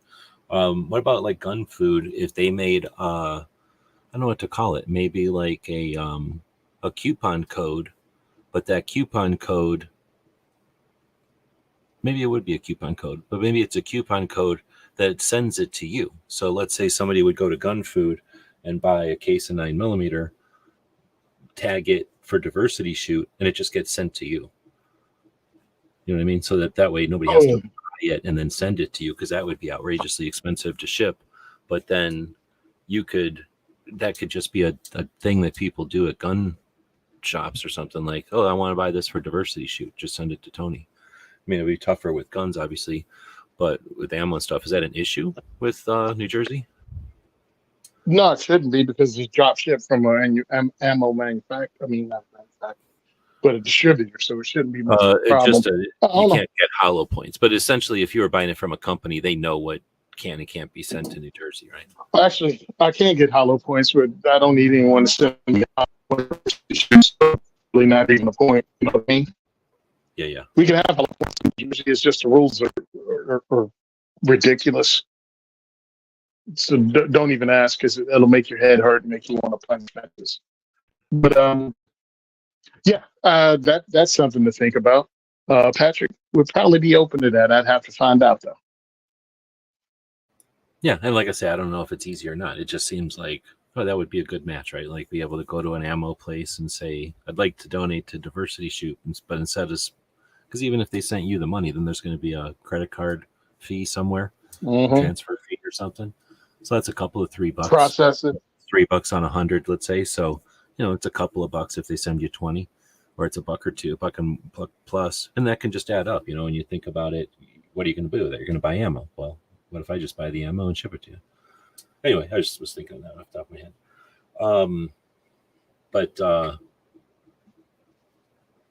No, it is cool that you got a new place, and that the new place is doing new stuff, and not just like, yeah, sure, you can do your thing here. It sounds like they're super interested in it and looking forward to kind of helping you cut new ground. Yeah, and since we have all 3 events already planned out, they want the ticket sales up just so they can push it on their website. They want to shoot video. They want to take photos. Like they're going to provide their own photographer. Cool. Glad to have this kind of support behind us. As long as it works for everyone, I have no problem with it. The reason I cut down on doing events at Recoil is because Recoil has allowed us to do what we do, but now Recoil has 1 classroom. So anytime we host a diversity shoot, and we were doing 6 a year, well, that's a 20-person classroom that they could actually be hosting concealed carry classes at $200 a person. You know what I mean? Instead of giving me a 20-person classroom for 3 hours for free, so they could be making $4,000 in the time I'm in that room. Yeah, and a lot of times it's not like shops are sitting around like, oh, that's another $4,000 of profit. Like, a lot of times that's the only profit, because all the other money was keeping the place alive, and taxes and paychecks and everything. And I'm sure there's not like, oh yeah, I'm gonna throw another $4,000 in gas in the boat. Yeah, so that's $4,000 they could be making. And again, we do an event 6 times a year. That's a lot of money that they're giving up. So I spoke to them. I was like, look, let's change this up, and we had a discussion, and I really totally understood, because don't trust me. A guy who does what I do, and it's not a charity, I totally understand. Things cost money, and if it's not helping everybody, why are you going to do it? So I'm just happy we got a new range. We have a couple more in PA, but I think I'm going to wait so we can set it up for 2025. And we may slide across the border yet again into Pennsylvania, work with a range there so we can have things like short barrel rifles, short barrel shotguns, full auto at our diversity shoots without worrying about New Jersey law enforcement sneaking into our events and trying to bust us, because we've had it at multiple events. We've had law enforcement pretending they're not law enforcement. Everybody ain't 21 Jump Street. Some of them you could look at and go, good Lord, dude. You look like a 511 ad. Like, what do you mean you're not law enforcement? You're going to get a ticket haircut. And who has those sneakers? They say perp a lot. Yeah. Yeah, you know what I mean? Ton copy. It's like, what the hell? There's nobody here named reading your 5x5. There's nobody here named Roger. Your name, Roger. I'm sorry, 10-9? I mean, I didn't hear you. Could you repeat that, please? Yes. I mean, only a couple are obvious, and I'm sure we might have had others. But it's like, bro, we're here to educate people. No one's here talking about overthrowing the government or anything like that, or even violating your stupid laws. But I will stand here and tell people they're stupid and dangerous, and they should vote against it. And I'll also tell them that the police have no duty to protect you as an individual. And if any of that upsets you as a police officer, well, that's a you problem. I won't tell anybody to intentionally break the law, and I'll try to inform people what laws are. I don't think it's my job to try to influence people to break the law, because I really don't feel like running GoFundMes to help people get people out of jail. I'd rather influence people to vote, become politically active, and to make actual change.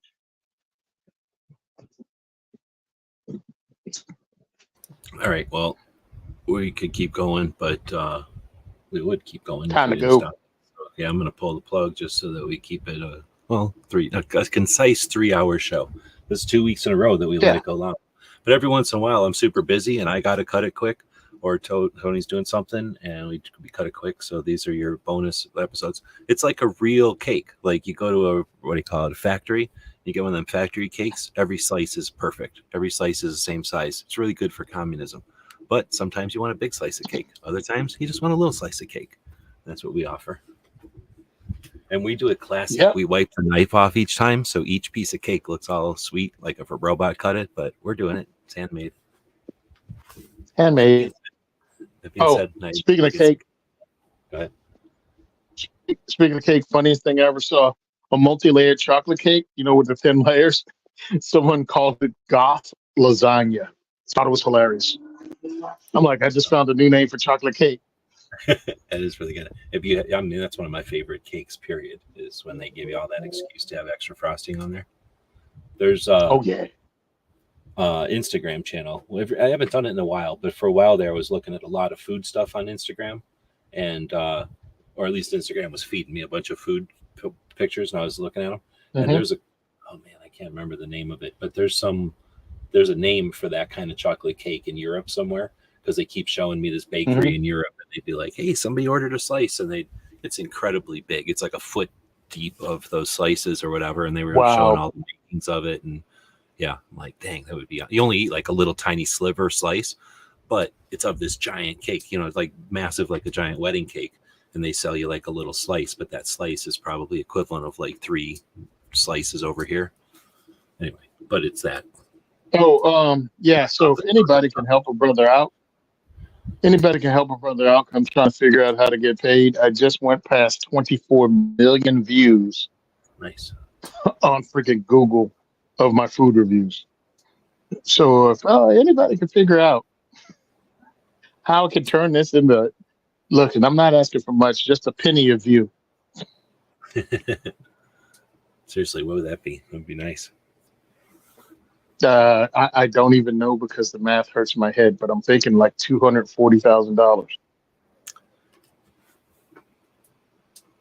or $24,000. I forget what. I'm gonna actually put my head on that because you've mentioned it a couple of times, and I've actually talked about that with other people just as conversations went kind of near it, because we've talked about it before, and I brought it up because I'm kind of curious if there's got to be a way to do something with that, and I've never gotten a great answer, but so I don't want to like lead you on that I've heard something good or something, but maybe it's worth doing doing a workshop on it, if nothing else. I might find something, but if nothing else, to kind of put the call out there for, like you just did, for somebody who does know, just to say what's up, because that would be interesting. I mean, because as soon as I get back on the road, I've thought I'm about definitely it. going to engage that. Yeah, I've thought about it for 7 seconds today. And one of the things it might be was just as an intro to starting a new social media channel, as an intro that I have, over 20 something million views. I mean, that's giving you something unique that other people don't have. And it's big numbers, you know what I mean? And it's something I can back up with screenshots. So, And I mean, it just on might, Google. Google doesn't just give views. Google qualifies a view, which so like on Facebook and some of the other platforms, if somebody browses past, it's a view. On YouTube, typically they don't want, because people are paying big money for these views. They're not trying to get in trouble, so they qualify a view. You have to be there for 30 seconds. You have to be an account somebody signed in on. So we might see a number fluctuate here and there, but the recorded numbers will only be people that watched for this much time and are actually valid channels. So we can take that number and tell somebody, hey, this many people watched our YouTube video. It's not just some made up arbitrary number of like 1 million people that saw a street sign. This is a bunch of people that actually sat there and watched your video for 30 seconds, so probably absorbed a little bit of it. And you could probably even dig down and find out how many people watched the whole video, type of thing. But anyway, yeah, that kind of stuff is valid when you're talking about it. I'm just saying from YouTube, like, because some places will say like, oh, you got 1 million views, but we can't prove it. YouTube can back up every inch of that, like every number of those. And you don't just get that. That's also a significant amount of time. Like that shows people that you've invested in this for a while. Yep. So we'll see what happens. I mean, if not, truthfully, the reason I started doing it, and again, this is Google reviews. So the reason I started doing it is just because my memory sucks. And sometimes you hate going to a restaurant that kind of sucks. And then 6 months later, stopping by and going to the restaurant again because you forgot that it kind of sucks. So I just wrote it up. So if I'm going somewhere, I can look, where am I going to eat? Oh, I did a review on this 2 years ago, and it was horrid. No thanks. Dude, that's super smart, though, because now you can, because I'm the type that I'll give a place a second try. Like a place can be having a bad night. A place could have gotten bad deliveries in or something. And the manager was bad, a million reasons. So I'll go to a place twice. And if it's the same, never again, right? Or, whatever your recipe is, your formula is. But yeah, that can be the notebook for that. Plus, after 5 years or 10 years, you're willing to try a place again, right? Like just to make sure that something hasn't changed, right? Especially if it's close by, you're like passing it every day. It's like, all right, I'm going to try it again. Oh, no, it's still bad. But I think also just because for me, at least, because I don't know, mostly I try to buy from a vegan section of the menu if they got it. And usually it's weird, gross shit because I don't know what they think people eat. But, they're like, oh, let's experiment over in the vegan section.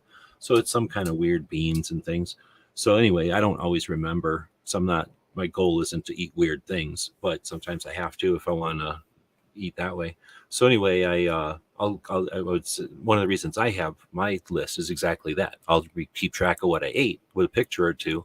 And that way I know, oh yeah, I hate that. I'm not getting that again. Or at this place, I always get this, but I haven't tried everything yet. And if I'm going to go back to a place 6 times and they've got 5 things on the menu, I might as well try everything, even if I don't love it. I'd want to know what it is usually. I don't know. Are you like that? If you go back to somewhere regularly, do you try different stuff or you do go back to the same thing you like all the time? Nope, just did it last week. Went to a place, ordered their cheesesteak, and because there's a cheesesteak and wing place, that's what they're known for. Well, I hit the cheesesteak up, got a sundae, a small sundae from them, and fries. Fries were some of the best fries I ever had. Cheesesteak. I'm not saying it was horrid. I just didn't enjoy it.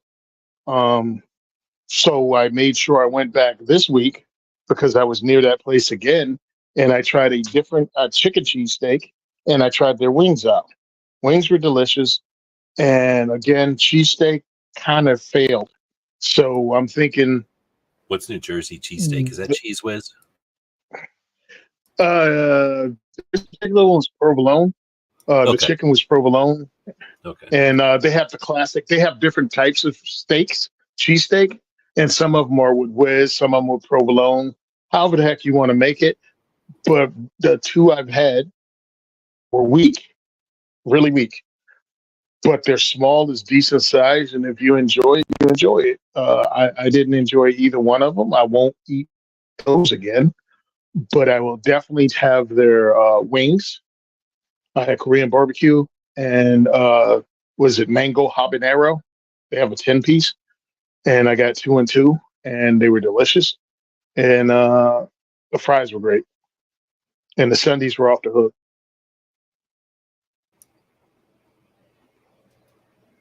Yeah, I mean, there's definitely. Well, we'll have to go off air. We could have just Mhm. ended in 3 hours, but we could go have a whole nother show. We should just do half of the show with guns and stuff, and the other half of the show with food. Defense. Yeah, the Citizen, food thing will take off. seriously, no, the food thing is so much easier. It's like throwing a kite or a sail into the wind. When we throw gun stuff out there, it's like we're throwing guns tied on a string and see how far they fly. Like they don't fly very far. Like if you're lucky, you can wing them a little distance. You know, we can make some headway with gun content. If we're really, really, really good, we can attach some kind of kite to the gun, but gun stuff is just not going anywhere. But you do food stuff, there's no resistance, literally no resistance. Mhm.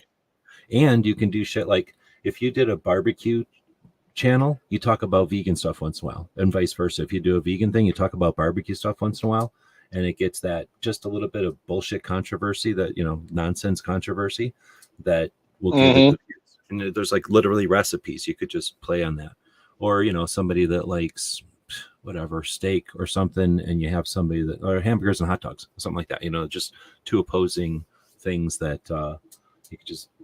There's a million recipes for that stuff. Yeah, people are willing to argue over anything. Flats and wing. Was it flats and drums with the chicken wings? Which is best? Oh, which half of the wing you mean? Mm-hmm. Interesting. You know what I Meanwhile, can say? I mean, I have eaten chicken wing before, but I quit eating all that stuff so long ago that like the whole barbecue, what is it called, buffalo wing phenomenon. I don't think I've ever eaten a buffalo wing. So. well, the funny thing with me is, again, as someone who cooks my own food, when you look at wings for sale, they consider each piece of the wing. They count that as a wing. I'm like, no, that's half a wing.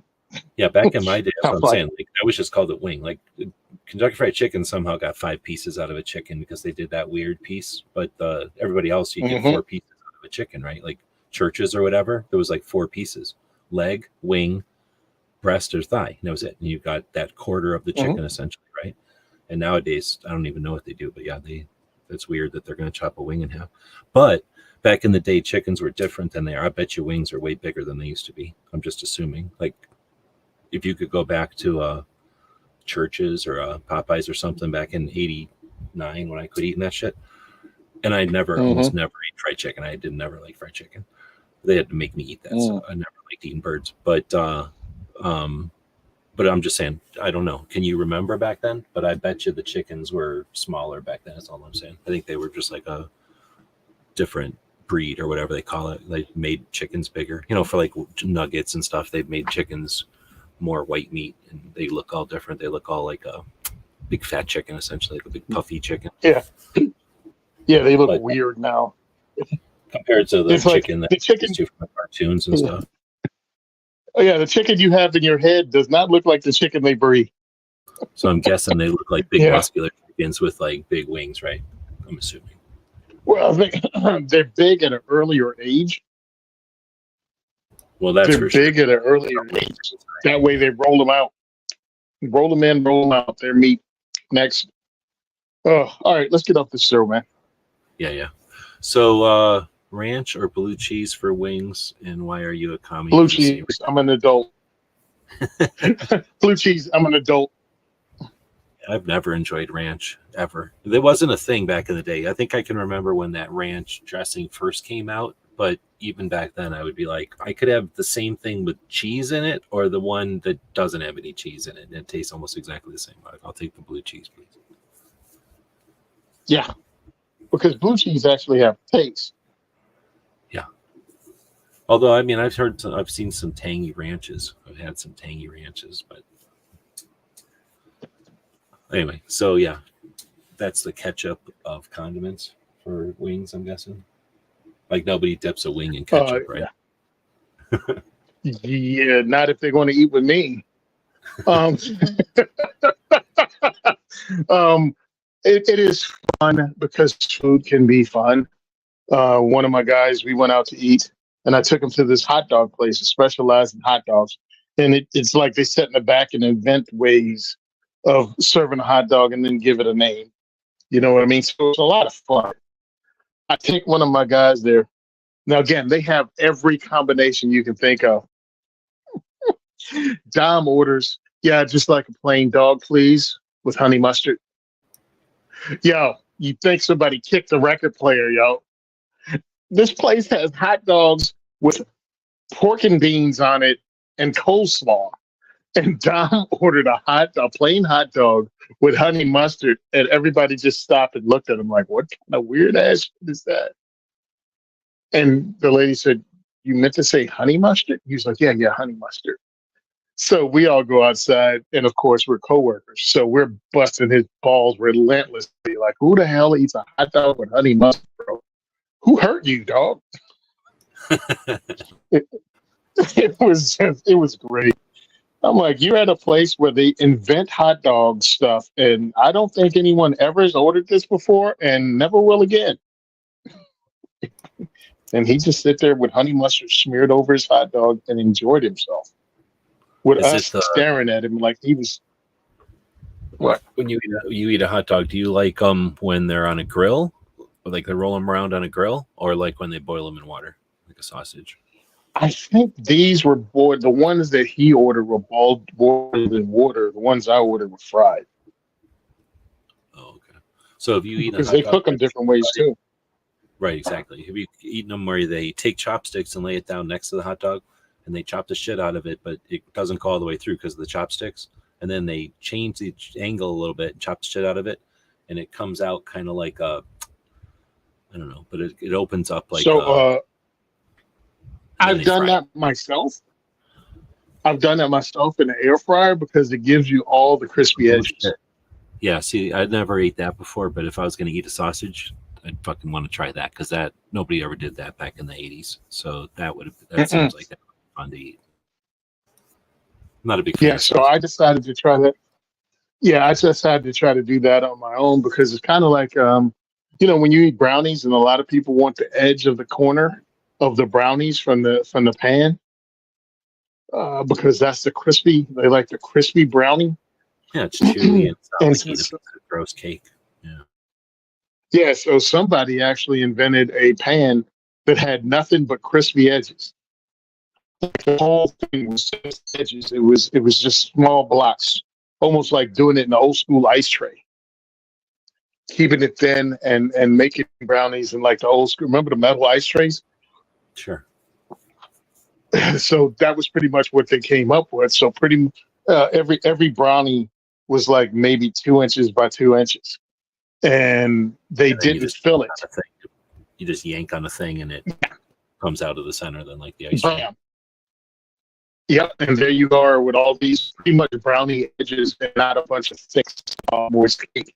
So, I mean, that's what I looked at when I sliced up the hot dogs and cooked them. It's like, oh, dude, everything's like. So I've done that. One of the annoying things about cooking and being able to cook and then trying to go to restaurants is the fact that, especially since COVID, a lot of restaurants have fallen off in quality, but price has gone up. And as somebody that started writing, restaurant reviews years ago, I'm like, we're not getting as much food because I have photos. You know what I mean? I have pictures. We're not getting as much food, and it seems like they've changed vendors or the quality of that food is falling. So, I mean, hey, life goes on. Life goes on. Things change. And we'll be the old people in the back of the barbershop talking about how big a cake used to be or a pie, how Yeah. much hot dogs used to cost. We all get there. You know how it had to be weird though? Think about like our grandparents, because you can see this by watching a movie from the 70s. And I guess we're on a tangent. But back in the day, you could watch a movie and they'd be like, let me get a hot dog and a Coke or something. Because they almost never ordered like everything we order with fries and all the other stuff. Mm-mm. Or other things. They would be happy with like a hot dog and a cup of coffee. Now, there's a chance that they were just blowing off the order because it was a movie, but it's too common. Like you see it in all these movies. People just eat like one piece of food. I'll order a cupcake and a cup of coffee. Mm-hmm. Or whatever. Yep. And the cup of coffee is like a little bit bigger than a shot glass. It's not like an espresso cup, but it is certainly not no thermos of coffee or nothing. And then it's just some little slice of pie. And they'll eat like half of it and get up and run away or whatever. And it's just the portion sizes and stuff were crazy small back in the day. And somewhere in there, like our grandparents, I'm guessing, because I can remember going to a Circle K. Well, it was a 7-Eleven back in the day. I would go to 7-Eleven when big gulps were a thing in Slurpees and all that. And you'd come home with like a giant cup of, I'm guessing that 32 ounces was huge. So I'm guessing these were like 16 ounces and we thought they were huge because we were little. But we'd come home with a giant thing of Slurpee and it was still mostly frozen.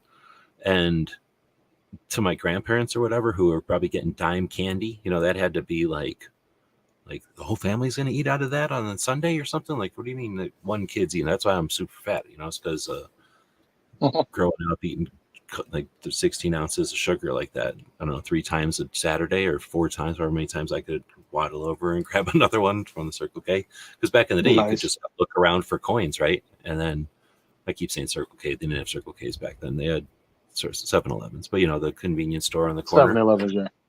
Whatever those things cost, you could scrounge. You could just go out on the streets and find coins. I think we may have needed to recycle once in a while, but I think you could just find nickels and dimes. They were probably 25 cents or something back in the day. So I remember never being wanting for a Slurpee. And we didn't really get allowances or nothing. So we didn't have to like. Not at all. Not at all. I mean, it was like once in a while you'd get paid to do something amazing, like clean out the garage or something and weed the entire garden or something. You'd get something, but most of the time it was just don't come home until night and you wanted a Slurpee, you figured out how to get 25 cents. But whatever, now we're definitely on tangents. We already said what we're talking about. So thanks everybody for joining us. A couple of y'all are still here. You're not saying anything on the X, which again is we're getting used to it. But definitely the people on YouTube have been saying, hey, I was telling Defense Dad, since nobody's showing up at his work because of the tornado watch, this is a perfect time to text a 95% off sale for a limited time till the end of the day or something like that. So nice. You can always remember we had a 95% off sale. You just didn't take advantage of it. You have to be in-store only. Attention. In-store only. And then that'll give somebody something to think about when they're, something to distract them from the tornado warning. We laugh, but I've never had to actually, I guess I've dealt technically with a tornado warning, but I've never actually seen a tornado, so I have no idea what they actually do. You ever had to deal with them, or I'm being nonchalant about this? And not tornado warnings. We've done the tsunami because I lived in Japan. Oh, shit. That was different. A thing. I'm scared of the ocean. I'm not as scared of clouds. I'm honestly not as scared of clouds. Like, no, fuck off. The ocean, I'm scared of. Oh, yeah, because when the ocean decides it's going to come and get you, it's a real thing. Yeah. It's a real thing. Yeah. It doesn't stay put all the time. Yeah, nobody talks about that one. Oh, the ocean is dangerous. Man, the ocean can be dangerous when you're on land. When you're just minding your business looking at it. At least I've seen that happen. Yeah, so. And we had idiots because, again, I was in the Marine Corps and we're dumb. So it didn't happen to me. So I'll go ahead and say that. It happened in Okinawa. I was not in Okinawa. I was on mainland. They had the tsunami warnings. You get your ass inside. Like, I had a house out in town and my girl lived there. So I went there to be with my chick. You know, why? I have a whole barracks I could be in, but I went and stayed with her. One of the dudes decided in the barracks, because the winds were whipping at 90 miles an hour, that he was going to tie bed sheets to his ankles and his wrists. And when the gust of wind got real, jump off the third floor like Superman and fly. He did. The wind caught him and freaking took off. And he was actually flying, which was really cool. Until the wind stopped and folded the sheet around him like a mummy about 5 stories in the air in the middle of a football field. Oh, damn. So he dug in like a lawn dart from 5 stories for both his arms, his leg. So, of course, they had to rush him to the emergency room on base and eventually charge him with destruction of government property. Yeah, that's messed up. That'll happen too. Himself. Yeah. Yep. Because they'll do it as All right, what do they call that? As a warning to everybody else to not be a dumbass. I can understand why you do that, thinking like, oh, I'll glide to the ground. Like, I won't die because I'll just slowly glide to the ground. Like, there'll be enough wind to keep me from, rushing to the ground. I'll slowly glide to the ground. This will be awesome. And then it takes your wings. It's horrible. Yeah. Oh, dude, it was like, I mean, for a few minutes, it had to be, for a few seconds, it had to be terrifying until you realize, holy crap, I'm a human being and I'm flying like a bird with nothing but a sheet. And then it had to be pure freaking terror, but really short-lived. When all that wind stopped and you couldn't even move your arms and legs, and there's nothing you can do to brace yourself from that high up. So he just dug in. Luckily, there's a lot of rain, so the field was, muddy. So it wasn't like hitting dry dirt. And the guys are just estimating how high he was, but they were like, he was over the roof. Dude, falling 6 feet is a pain in it will literally break you. So, well, when you're young and full of muscles, you probably got a little bit more resistance, but still, obviously it hurt him. Yeah. So, at least he didn't do it on a boat, because then you'd just be talking about the guy who did that. Yeah, he'd be gone. Well, actually, he did it on an island. That's just as bad. So he's lucky he didn't get pulled off the other side of that island. Yep. All right, now we definitely are talking shit. So I think we'll end it. We'll throw a commercial up here for Gizzards' show. I need to get one for Brooke's show. So this show will end, and you'll be recommended to head over to Brooke Cheney's Suicide Prevention Saturday. It won't be on for a few hours, but if you are around, I encourage you to check it out. She offers a weekly focus on mental health awareness and suicide prevention. We all know as gun owners that they use suicide deaths against us, and Brooke helps normalize those topics and that conversation. And it's definitely a project that's worth your time if you've got it. And even if you don't, please share it and help get the word out. She is the way that gun channels are persecuted on the social platforms, because the platforms themselves create policies based out of, I'm going to say ignorance, so unawareness of guns. The unawareness of suicide is probably worse, because they don't differentiate between the negative parts of that and people who are trying to create awareness and end the issue. So I know because my channel gets persecuted. I just got persecuted on my show last night. So she could definitely use all the help you can offer, sharing the show and just linking to it. Because again, the logarithms or the mechanisms behind all this aren't going to do that for her. But I don't have a commercial for her yet, but the show will link you to her channel later on. But I also have a commercial here for Gizzard, so we'll end it with Gizzard's commercial here. This is Earl Benson reporting from downtown Topeka, where Gizzard Gary is rampaging through the city. Authorities have asked the public to stay indoors. They believe he will tire soon and need a nap. Gizzard Gary can normally be seen on Foul Territory Friday nights at 7 p.m. Central. Wednesday, 8 p.m. for the channel members chat. Stay safe and give him the bird. Earl Benson signing off.